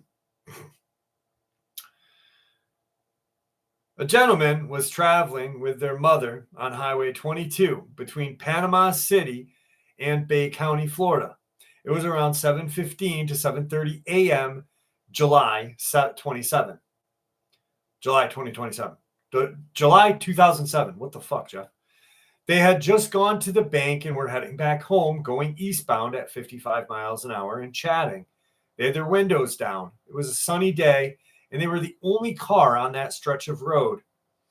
There was a 5 to 10 acres of farmland and a big line of pine trees on both sides beyond that. The witness saw what she assumed was a dog in the reeds grass. It was black, and she could see its hind end initially. It was walking through the grass, not running. As the driver slowed down, the creature, which was about 150 yards away, suddenly jumped into the middle of the road. It was on all fours and appeared to be very large. The witness stopped the car, and she and her mother just stared at this creature, which seemed to resemble a large black panther. And suddenly it rose to its full height of 8 to 9 feet in height on its back legs. It just stood up. It was huge. It was big. It just stood there facing our truck. We are in a Chevy Colorado, and it was facing us. I'm guessing it was 9 feet in height. That would be the height I'm guesstimating, maybe. The driver was just confused and shocked as the mother in the passenger seat began screaming in fright. The witness claimed that it had a large head, though it was not overly proportionate to the size of its body. It had cat ears and a cat nose, greenish gray colored cat eyes, a wide chest, long hands with pads on the insides, and huge razor-like claws, muscular, but not hulking arms and cat-like legs with large feet. It almost looked like 4 feet, no, 2. They were so big. A thick, shiny black coat with a small tail with a curl or ball at the end. At no point did it open its mouth, so we did not see its teeth. She was certain that it was a male. She thought it was capable of great speed. This creature was not aggressive at all. It merely stared at the driver and the mother as if to say, "What are you doing here?" The creature eventually turned and walked off across the field, eventually disappearing. The witness noticed how odd it seemed to walk on its hind legs and described it as it seemed to flow in its movements. The entire sighting lasted somewhere between 2 and 3 minutes. Afterward, the mother, in her 70s, told her daughter that she felt great fear and thought the creature was going to eat her alive. The witness did not feel any fear whatsoever. She was more confused and wondering why the creature was allowing them to see it. She has gone up and down that road many times, but never saw it again. She eventually moved away from the area.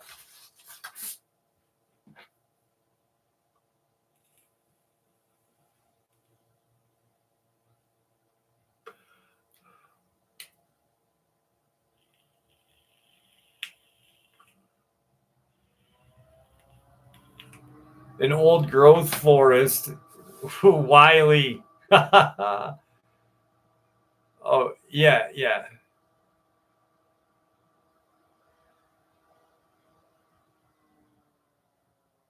There's nothing worse than women's hairy toes. I'm not sure what you would call them, Winter Sky. I wouldn't say werecat because they don't transform. And a lot of people think like with were that they transform. I don't think that. Just because of what Victor shared with us.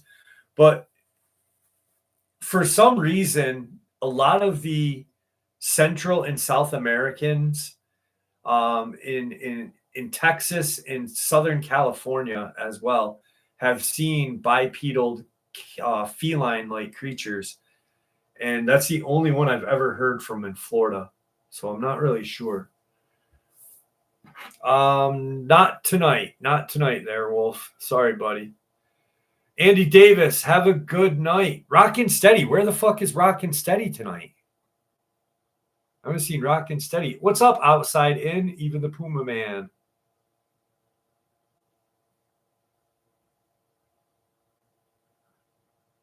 The Swamp Kitties. Dude, when I read that, the Swamp Kitties, it made me think of Dark Waters' song.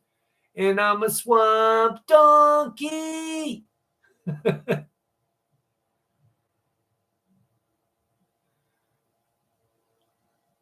Yeah, there's a lot of weird stuff in Alabama, definitely. Like my I've seen some crazy stuff here. Is NATO using Dogman or werewolves? Probably not. Green-eyed Enigma. NATO, as far as I know, Victor never said that NATO was ever had them, and he said that no other country was using them as weapons of war. So, but like I would highly doubt that. I mean, that'd be like saying no other country has nukes except the U.S. So, but I don't think NATO as a whole would use them. But really quick, Alabama. Wait, here's my Alabama file right here. This is my state by state Alabama file. Subscriber submitted experiences. So quite a few from Alabama. Actually, I've got experiences from every state and countrywide too.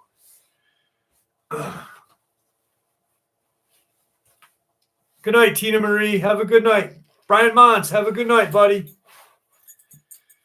Getting comfy now, taking the belt off, getting a little frisky. You have a lot from Washington State. Let me see.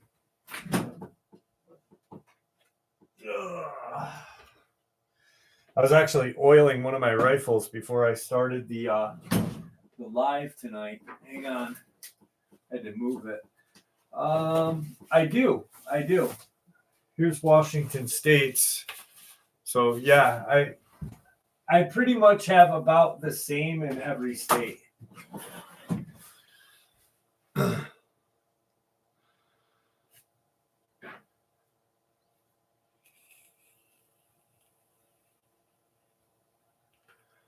Yes. I have over like 4,000 videos. So yeah, Jody Hayes. Which state file is the thickest? Probably North Carolina, to be honest. North Carolina and Virginia, I would say.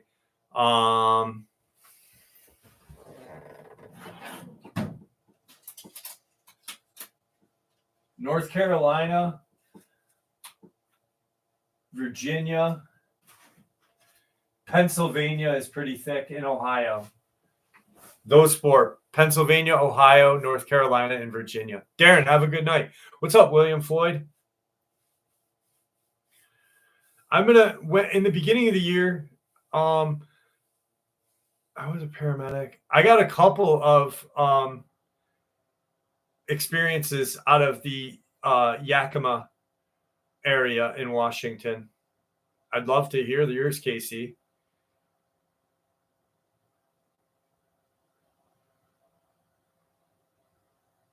How thick is the Cali one? Pretty good size, actually.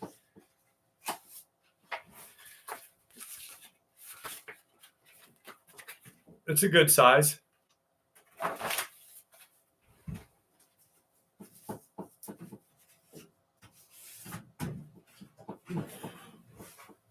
But anyway, Michigan, pretty thick. I was oiling me rifle.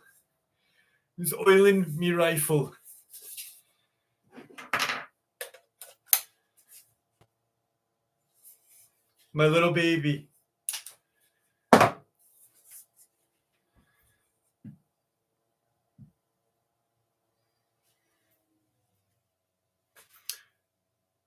It's just a little lever action.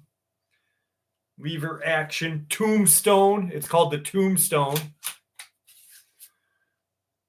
by Patriots Ordnance Factory. Patriot Ordnance Factory.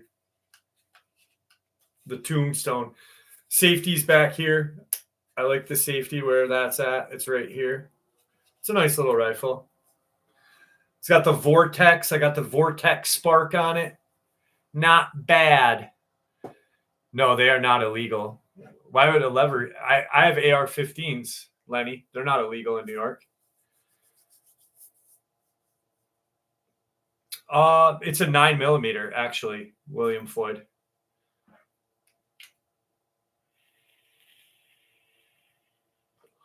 It's kind of a pain in the ass, Mr. Rollins. This is the first. This gun came out in November of 2023. I don't like it because the first round, when you load it in, the first round, like, so you load it and it kind of hangs up right there, for some reason. But once you slam it in, it continuously shoots. It's a good shot. It's not a bad gun. It's not the greatest.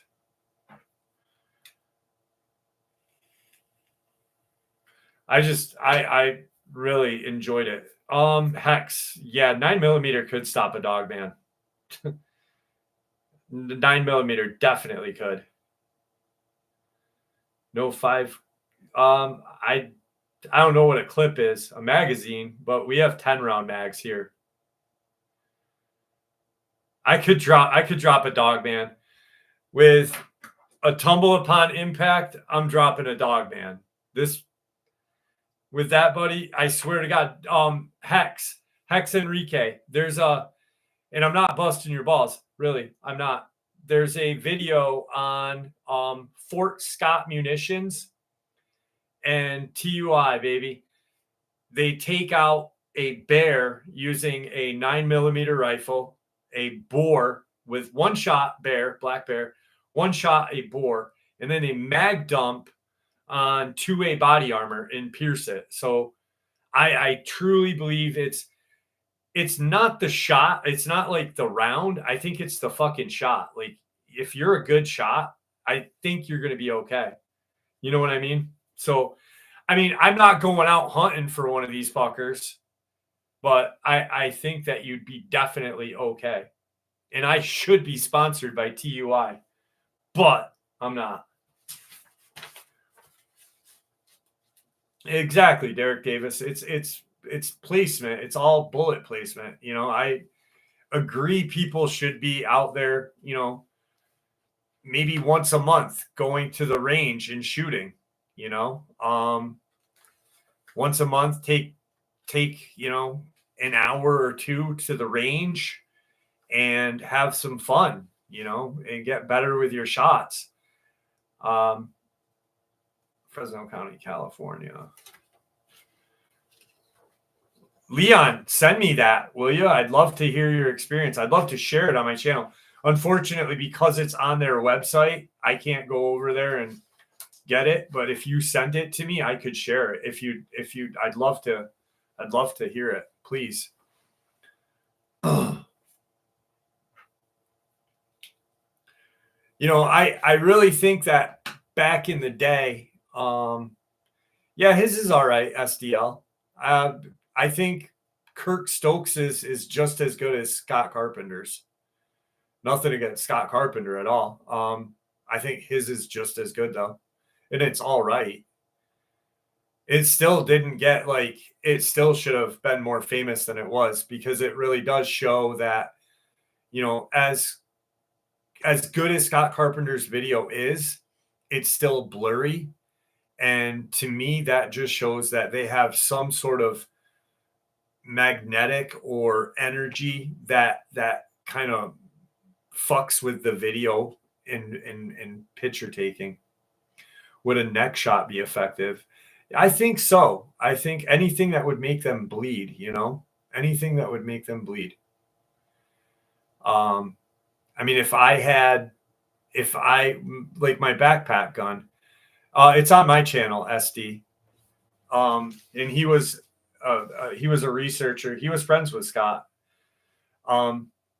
If you mag dump on these fuckers and it's good bullet placement, you know, as long as your first two are centered where you want them to go, the rest of them will be, as long as you don't like get fucked up. I think you're good. Any guess on the Dogman population? I think Victor said something like 53,000 throughout the United States, but I'm not sure. Let me see. Hang on. I got it right here. Worldwide, statewide, 18,238. That was in 2022. I think he said that was all combined with werewolves. There was more werewolves, Enrique, or Hex Enrique. I don't know why.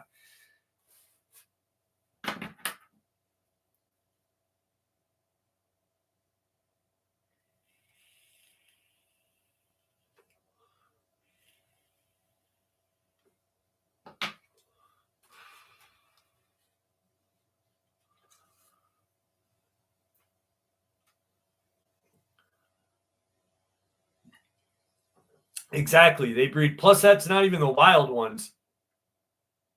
That's not even the wild ones. What's up, Joel? Joel Burgess, how are you? I think he didn't know the wild ones, and that's why he said something like, my son is leaving. Rando, thank your son for us all, and I wish him the best. I really do. Jody, Victor's passed away. He's been dead for a long time now.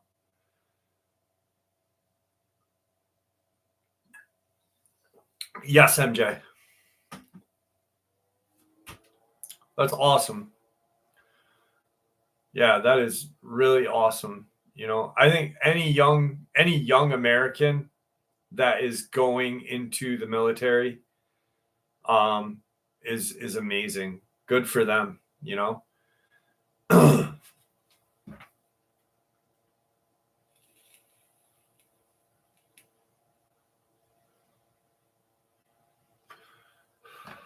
especially the Marines. You know, my dad, Navy man, so probably doubled, more like tripled, I think.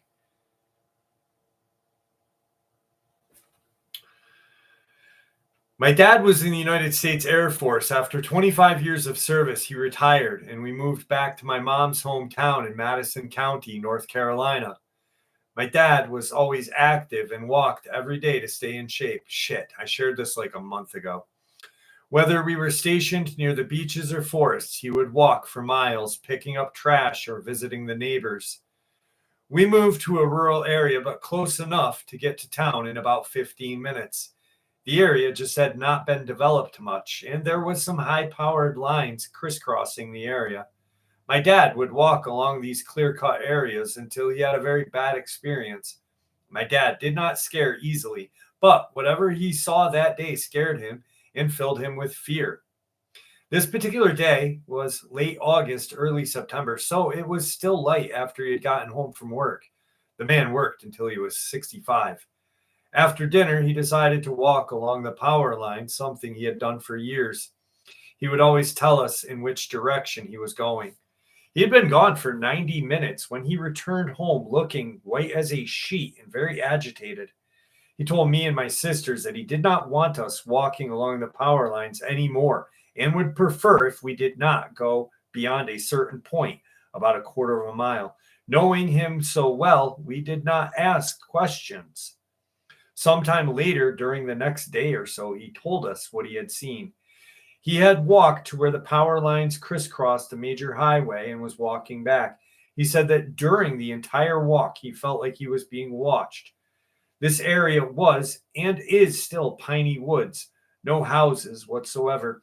At this point, he still smoked cigarettes and he had stopped to light one up, turned around to block the wind, and when he did this, he looked into the woods, and there was a dark black figure about 30 yards in the woods staring at him. This dark figure had red eyes, and when it snarled and growled at him, it had yellow fangs. My dad said he felt evil fill the air and was terrified. My dad always wore a gold cross on a chain that his mother had given him many years ago for protection. My dad put his hand on the cross and kept it there as he walked home. He said the dark figure followed him, but never came out of the woods and never got any closer. When he was about a quarter of a mile from our house, the dark figure just vanished. The air felt safe. My dad does not scare easily. He was a Korean and Vietnam veteran and flew recon flights over enemy territory. But whatever he saw that evening visibly terrified him. He never walked that way again. There are two ponds on the property, and while we were always comfortable at the pond closest to the house, none of us liked to go to the other smaller pond that was further out, which was close to the woods where my dad saw this dark figure. He never saw the dark figure again and always felt like he wasn't supposed to see it when he did, but did so by accident. About 30 years ago, the property was sold to a developer. A large church was built and an apartment complex. part of the land is still undeveloped because it belongs to the utility company. I have no urge to go walking along that cleared area.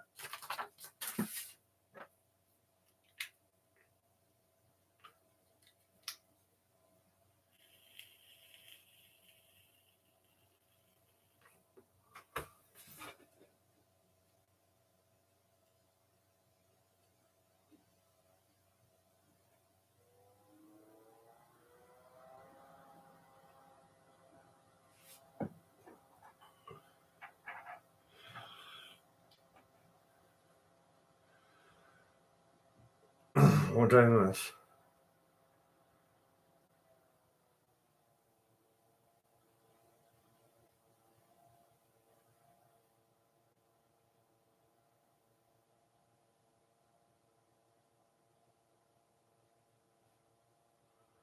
What did I miss? Leon would write all down, Jeff, but my eyes are bad. How about this, Leon? Why don't you, if you're willing, why don't you send me an email? And after my surgery, um, I will have you on to share it if you don't mind. I'd love to have it. Yeah, I haven't seen. I don't know why there isn't any. Wiley, thank you. I appreciate you. I really do. Any stories from Movie Island, San Juan, and Washington State? I had one a long time ago. Let me think if I can remember it. But I missed something. Hang on, I'm trying to see what I missed. Give me 1 second. Just got out of the hospital for cubicle tunnel operation. Can't type so well tonight. NAB, I'm glad that you're here with us. Be safe. Yeah, MJ, my hair got cut last week. I got my hair cut by a barber and he messed it up really bad. I know Christopher said something about being.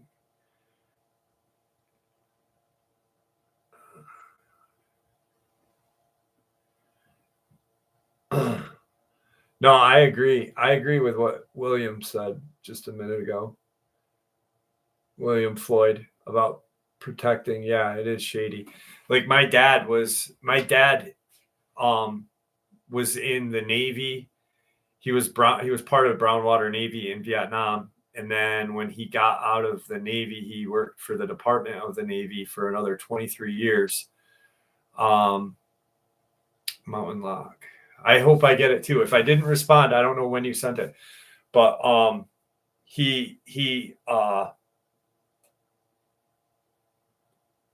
he's a proud veteran, and always is proud of all veterans, but he doesn't like what our government does. He doesn't like that we police the world. Like we should not be the world police, That's my dad. Yeah, Steph is missing too.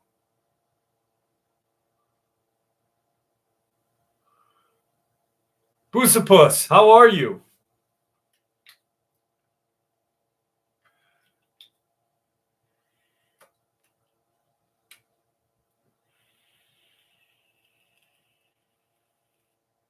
Like when my dad, William Floyd, when my dad was young and in Vietnam, like didn't bother him because he was young and all his buddies were there, not with him, but that was the thing to do. You're like World War II, get out and fight, but that was actually for a cause. That was for fucking freedom of the world during that period of time. But Vietnam was just, but he was like fucking gung ho. But then as he got older and older, loves our country, hates the politics of our country. Thank you, Mountain Lock. I appreciate that.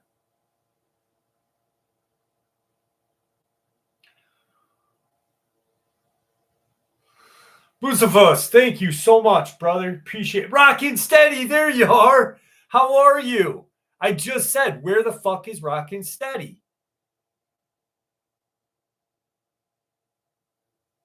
Mer, my dad just missed the draft. Yeah, I don't even know.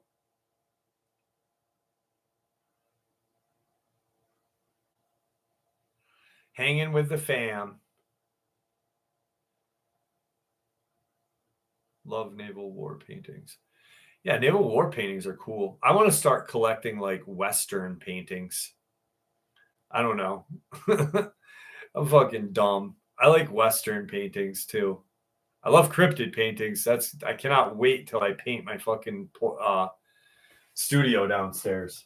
And when I do, thanks for replying to my email. Gringo, I always do, buddy. You're my man. You're my buddy. I love you, brother. I can't wait to get you on. I sent you the friend request too on Facebook.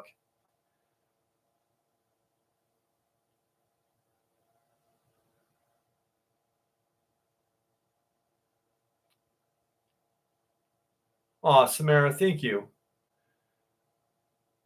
Western chic is legit. I love it. Like I think I love the Adirondacks, but I really wish that I like lived in like Montana or Wyoming. Like I love horses.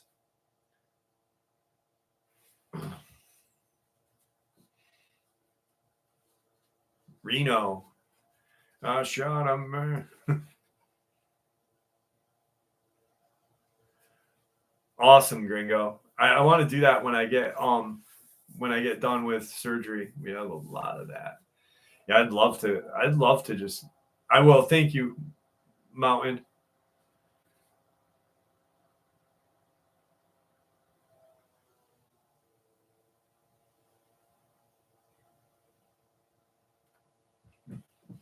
Yeah. We'll do it. We'll do it some other time after my surgery. All right, Leon. I really want to though. Like, please, I'd love to just do that. Thank you, Jody. My friend said I saw a crawler. This experience happened in August of 2016. A close friend of mine had bought 15 acres of woods in central Maine, and they invited me to live on the property in exchange for helping them grow some cannabis. I lived there all summer, and my bedroom was an old school bus that I converted into a cute little house. Well, we know your asshole stunk. What the fuck, dude? Anyway, we had 7 people total on the land, and everybody was hanging out in the community house like a double wide trailer. That night, they were watching movies and playing board games, and it was about 9 p.m. I was tired from work, so I said goodnight and began walking to my bus. It was very dark. The moon was not up yet. I was barefoot, of course you were, with no flashlight. But it wasn't a far walk, and I knew I could navigate with my feet. As I passed by the weed garden, I heard a noise like crunch, crunch, crunch. The driveway was clear of leaves and brush, so the rustling was definitely the sound of something stepping out of the woods and directly into my path. For a half a second, I thought it was an animal, but my stomach formed a knot when I realized that the steps had sounded distinctly bipedal. My eyes had been looking at my feet, but they shot upwards when I heard the noise. Before me stood a creature. I don't remember seeing legs, probably because my eyes shot up so fast. I was stunned. It stood maybe 7 feet in height. When my eyes shot up, I was facing its chest, and I had to raise my eyes higher to see its face. When I saw its face, I had the wind knocked completely out of me. The creature was whitish, not glowing, but its skin looked exactly like pale skin under the moonlight. Remember, though, the moon had not risen yet. The form was humanoid, very tall and skinny. It had no clothing. I saw a bare chest, slender arms, and the shape of its head. I don't remember any ears. I remember holding its gaze for a moment, searching for eyes, but nothing.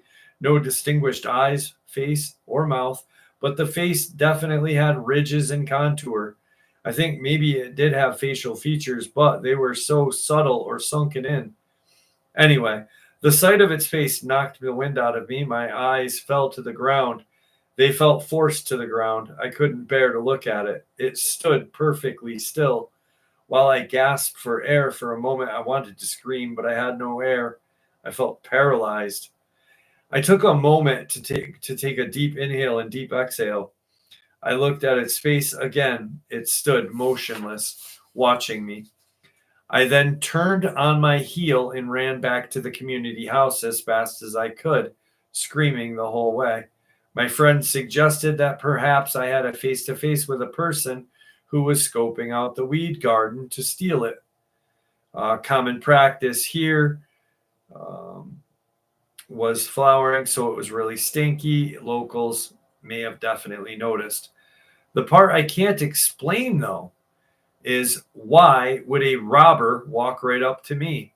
I don't know. I consider myself a skeptic, and I think it's possible that my mind was playing tricks on me, but then again, I have never been afraid of the dark or anything like that.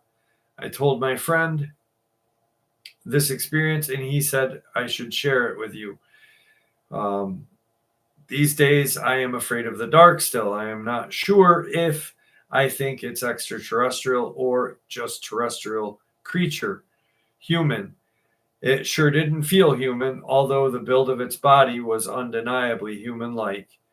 Its eyes were what made it inhuman. I shudder to think of a phrase, eyes are the window to the soul, because when looked in its eyes, I saw nothing there, just emptiness. There is no feeling of human connection in that gaze. I do not recall any smell, and I would like to call it an attack, but I was definitely scared. I felt intense dread from the moment I realized the crunching sounds were human-like, two-footed stepping pattern rather than a four-footed gait like an animal.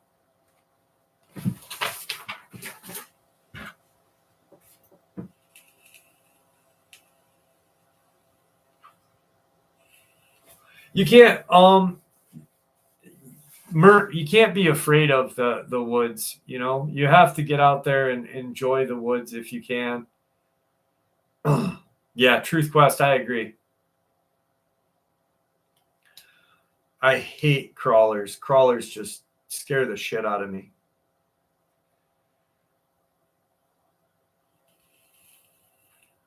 I think the reason why this person was looking at their feet was because they were looking at their toe dreads, the hair they dreaded on their toes because they were hippies.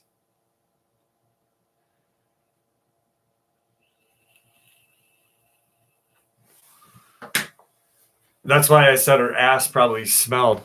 You know, all 7 people on that weed farm, they fucking smelled like patchouli and fucking dirt water. There is nothing worse than fucking patchouli.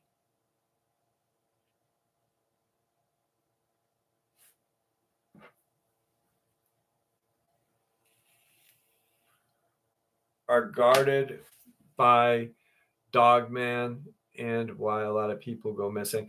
John Sumner, I think that some are guarded by Dogman. I don't think that the majority of the 411, I don't think they are caused by Dogman. I think more or less portals or possibly crawlers. I hate feral people too. You're absolutely right. I think a lot of the people go missing. Here's my belief on the 411. And I started to think about it more after that guy Kirk reached out to me. Is I think that the majority of the people that go missing in these national state parks and such, there are deep underground military bases all throughout our country. And they're centrally located close to these national forests and state parks. And I think what happens is these people get taken by the agenda, the alien agenda, the government, and are used as experiments. You know, the same with the Alaskan triangle there, with like 20,000 people gone missing in 10 years. I mean, that there's no fucking reason for that.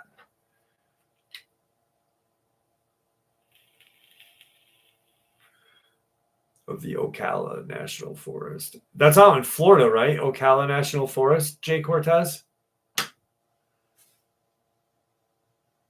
Sandalwood is not bad. Patchouli makes me think of my best friend from high school. This kid was such a fucking, he was like, kid could get any girl he wanted, right? He wrestled. We wrestled at the same weight class all through high school. I was 119 and then 126. He could get like any girl. Like, fucking kid was fucking handsome. He finds the Grateful Dead one day, and fucking like the next day he comes in wearing like Birkenstocks and smelling like dirty patchouli and wearing his mom's pants, and he quit school and follows the Dead for like fucking years. It was weird. I don't mind hippies. I just don't like smelling them.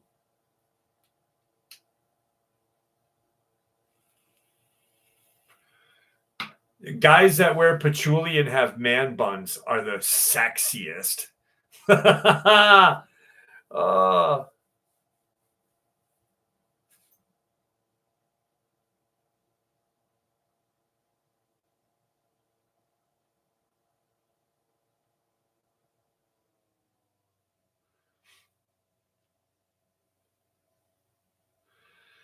No, Robert Sharp, I doubt that. I really do doubt that. And I'll argue that all day. I doubt the majority of 411 are Bigfoot. I'd say maybe 15%. Maybe. Girls that have underarm hair, they are sexy too. No, I can't say that. My oldest daughter, sometimes when it's winter, she'll just grow out her armpit hair because she's fucking weird. But yeah. I mean, Robert, I like you quite a bit. Me and you are friends, but I don't believe that. And that's my own opinion and the research that I've looked at. I just, nah.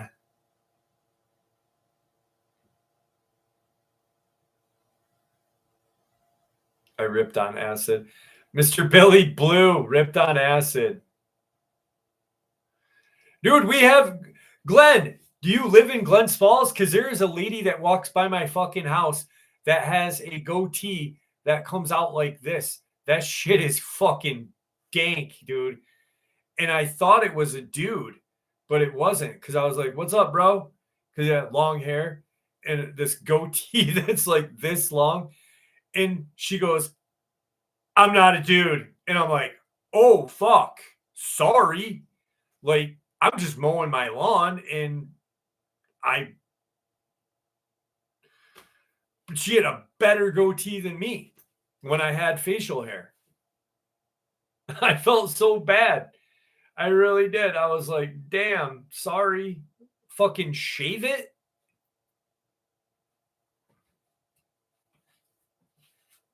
I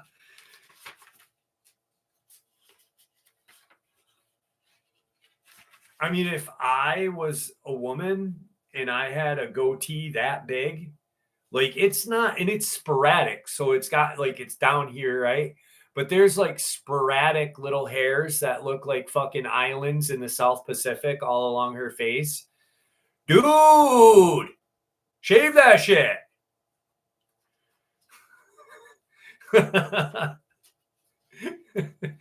Fucking God.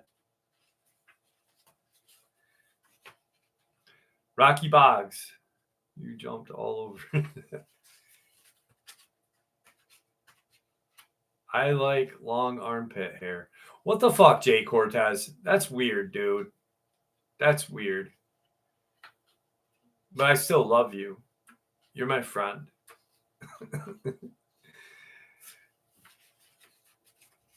One time when I was a kid, I asked my school bus driver if she wanted her mustache shaved off.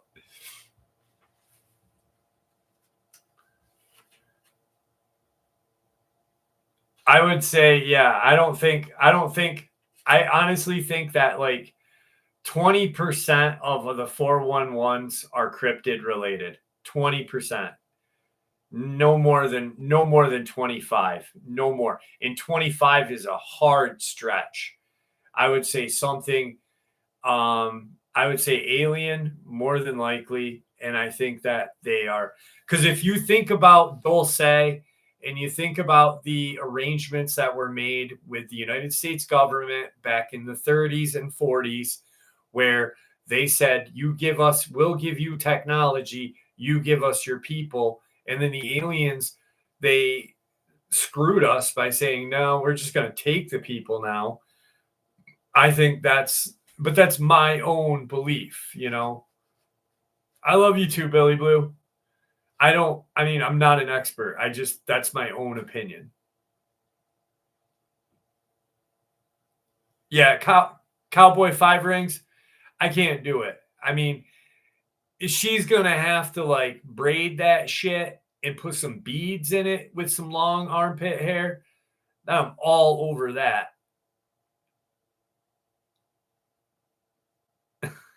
I'm only kidding. 54. It was before 54 though. It was before Eisenhower too.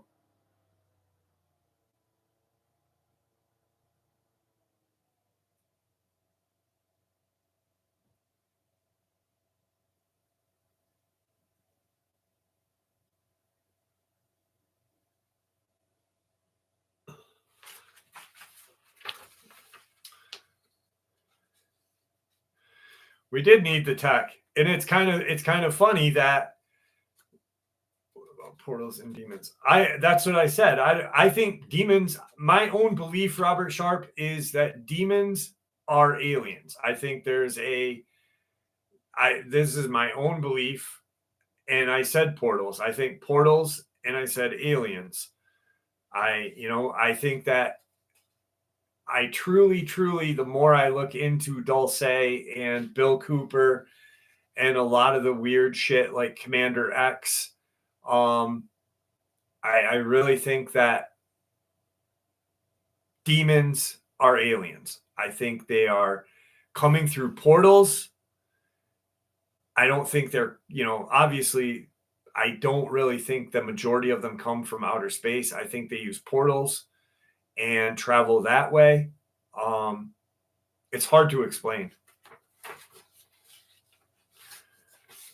But it's just like, I think like you're an Egyptian. Let's say you're an Egyptian back, whatever, and you see this fucking hole open in front of you in this weird reptilian like creature, because the fallen angels, some of them were said to look like reptilians.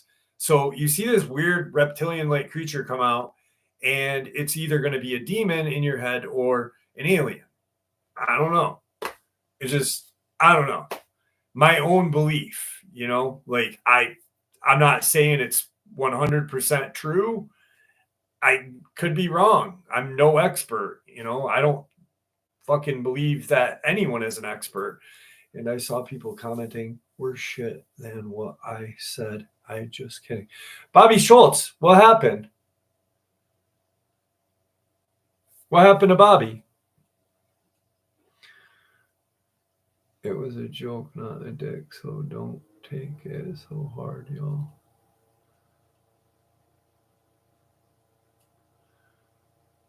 I didn't see anyone attacking Bobby. Are you all right?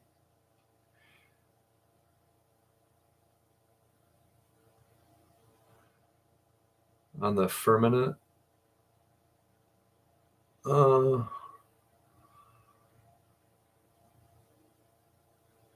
What do you mean, Hex? Like, be a little more specific for me.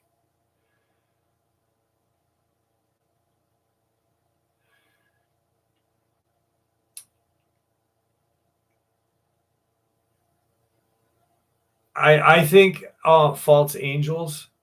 I got booted earlier. Who booted you, Bobby? No one should have booted you. That must have been nobody booted you, because I can see if anyone was booted, and you didn't get booted. I was on a timeout. I don't think anyone put in a timeout. Janie, you didn't put her in a timeout, did you? Yeah, Janie didn't. Janie's a mod. 59th is a mod too, and I know 59th wouldn't have.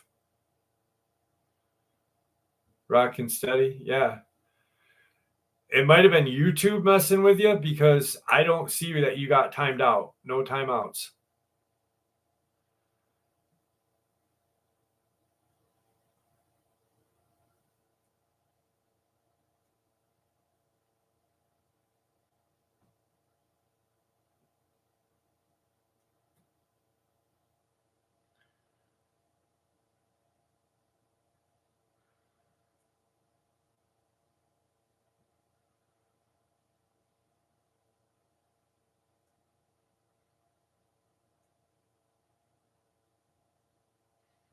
So with the firmament, do you mean like, because there's like a whole bunch of meanings on that, and I wanted to make sure that you were talking about the right thing, like the vault or the arch of the sky, or I'm not sure.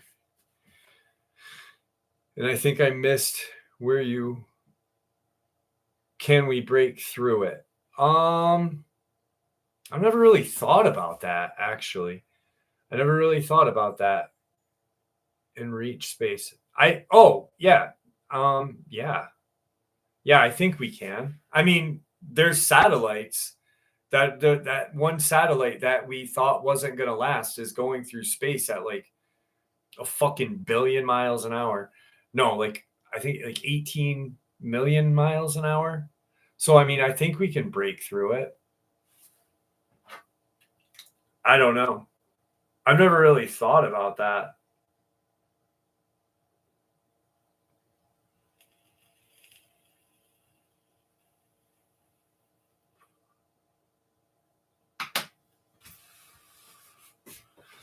I know that in I know that in I know in the Urentia Foundation talks about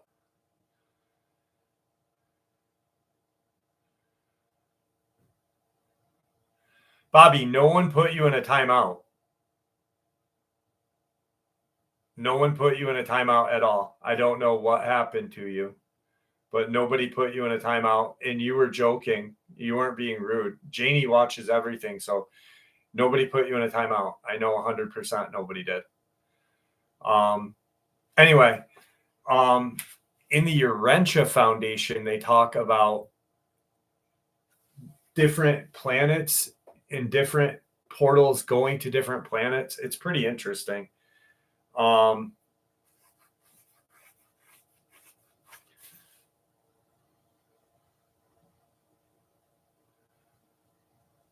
Yeah. So yeah, I think Grandma Sasquatch just said that she had to restart um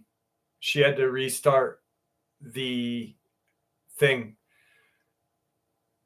So I believe that you couldn't comment, but I can see that nobody put you in a timeout 100%. But I'm going to stop talking about that now because that's taking up way too much time of the night.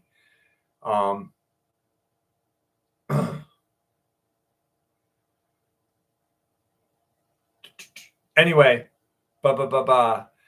Wiley, if you're interested in that, like Lucifer cracked the firmament when he fell, look at the Urentia Foundation. Yes, Saddam had a Stargate. That's part of the reason why I believe that we went to that war.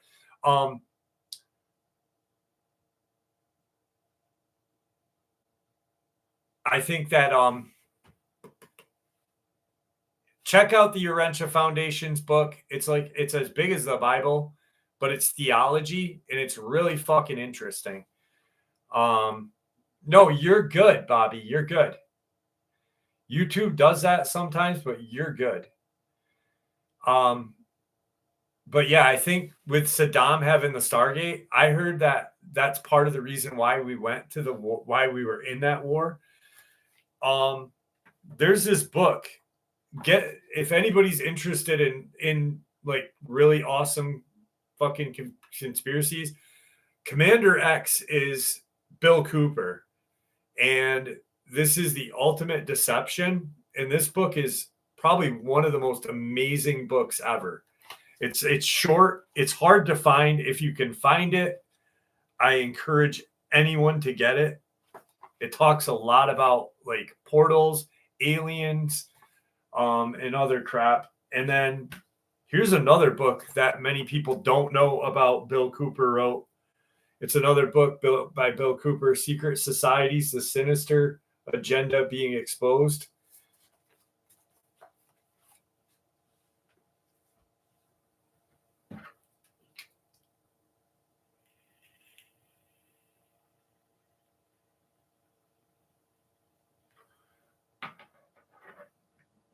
It is a good book, Robert Sharp. You're absolutely right.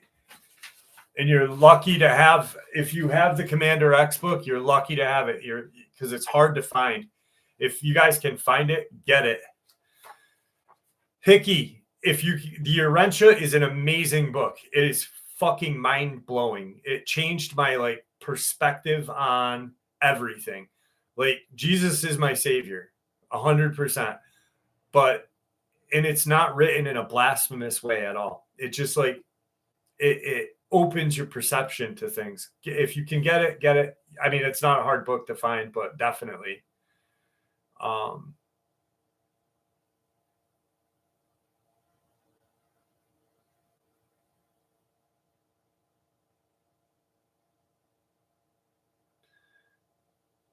Abe's books has lots thought. They don't have a lot of that book. It was only written in like a couple of years, I think. For a couple of years.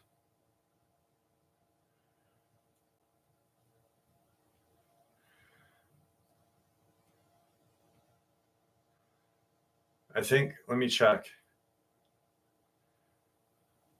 Commander X, The Great Deception.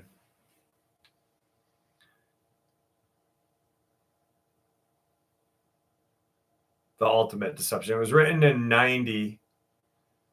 Abe's books has 10 used. There's 10 of them. View all 10 for $20, soft cover. Grab them if you can, because they're fucking cool.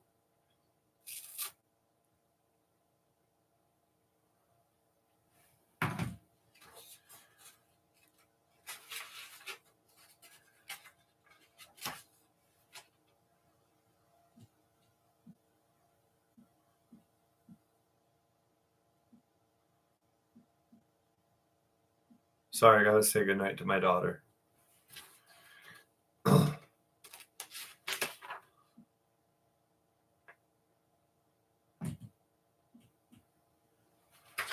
right, sorry about that. I had to say goodnight to my daughter. To our different cover arts. All right, here's the Lot Lizard story. This is the Lizo story. Margie, how are you? Good seeing you. What's up, Jeremy?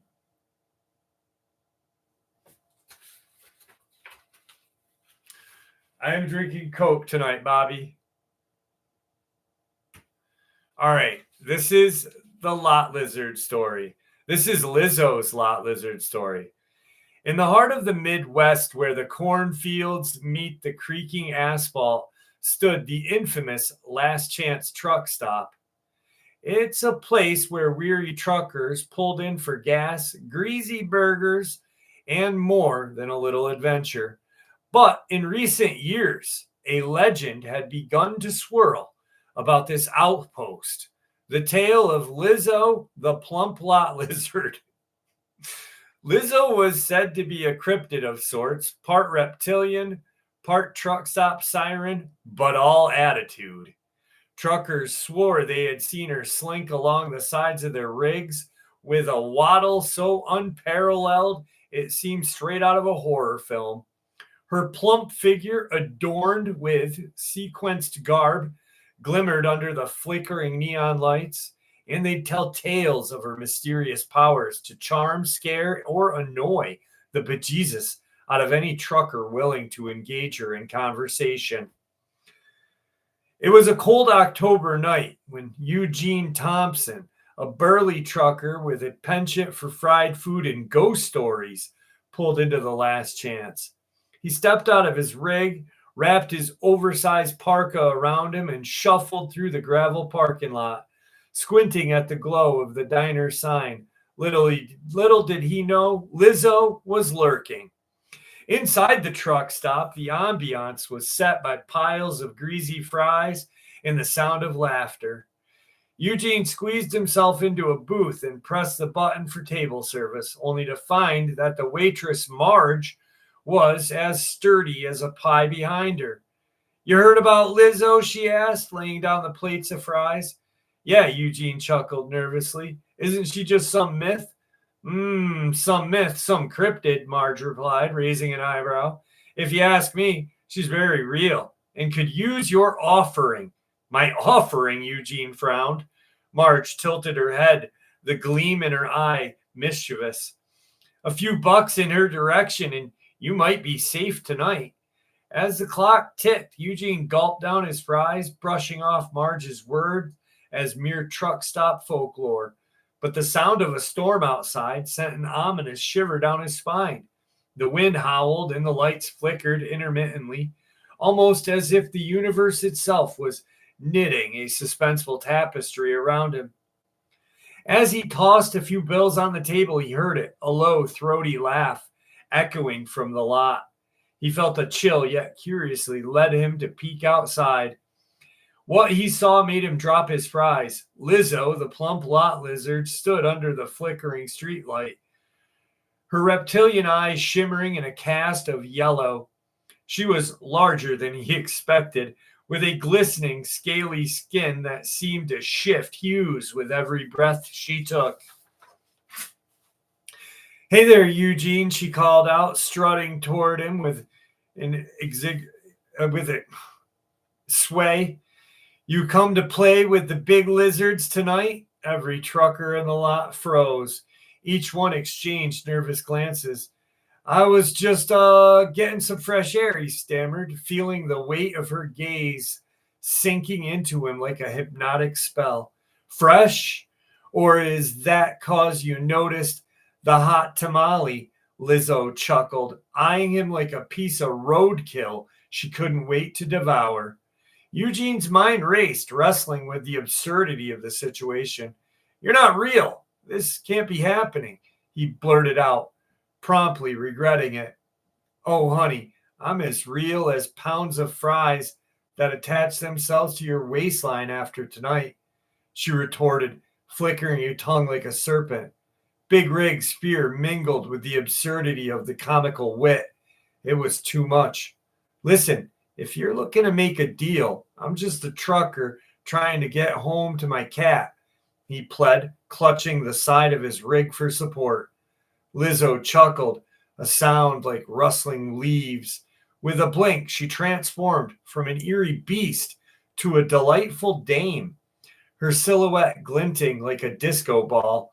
You think I want to eat you? You're just my entree tonight. I'm looking for some entertainment. You know, truckers do have the wildest tales. Unable to resist, Eugene leaned back against his truck, unsure whether to laugh or scream. Perhaps Marge wasn't just mixing folklore with reality. You want stories? How about the one about the time I got stuck in a snowstorm and mistook a herd of cattle for a hitchhiker? Oh, do tell, Lizo cooed, settling down comfortably on the asphalt like a queen upon her throne.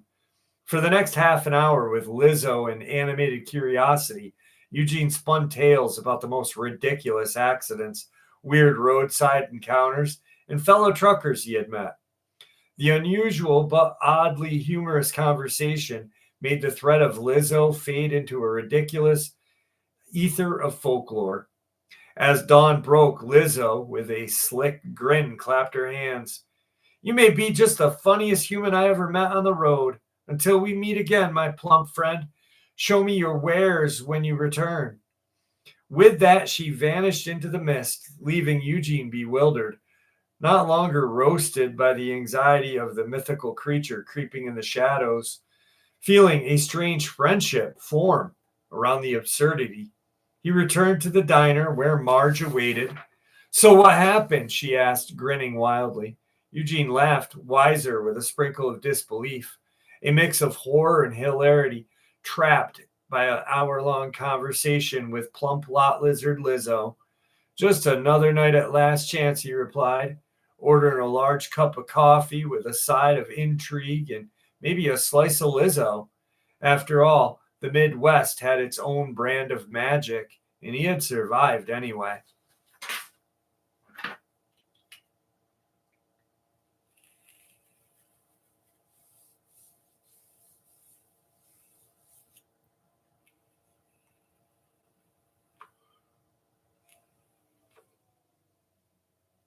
The rings, the power of Lizzo.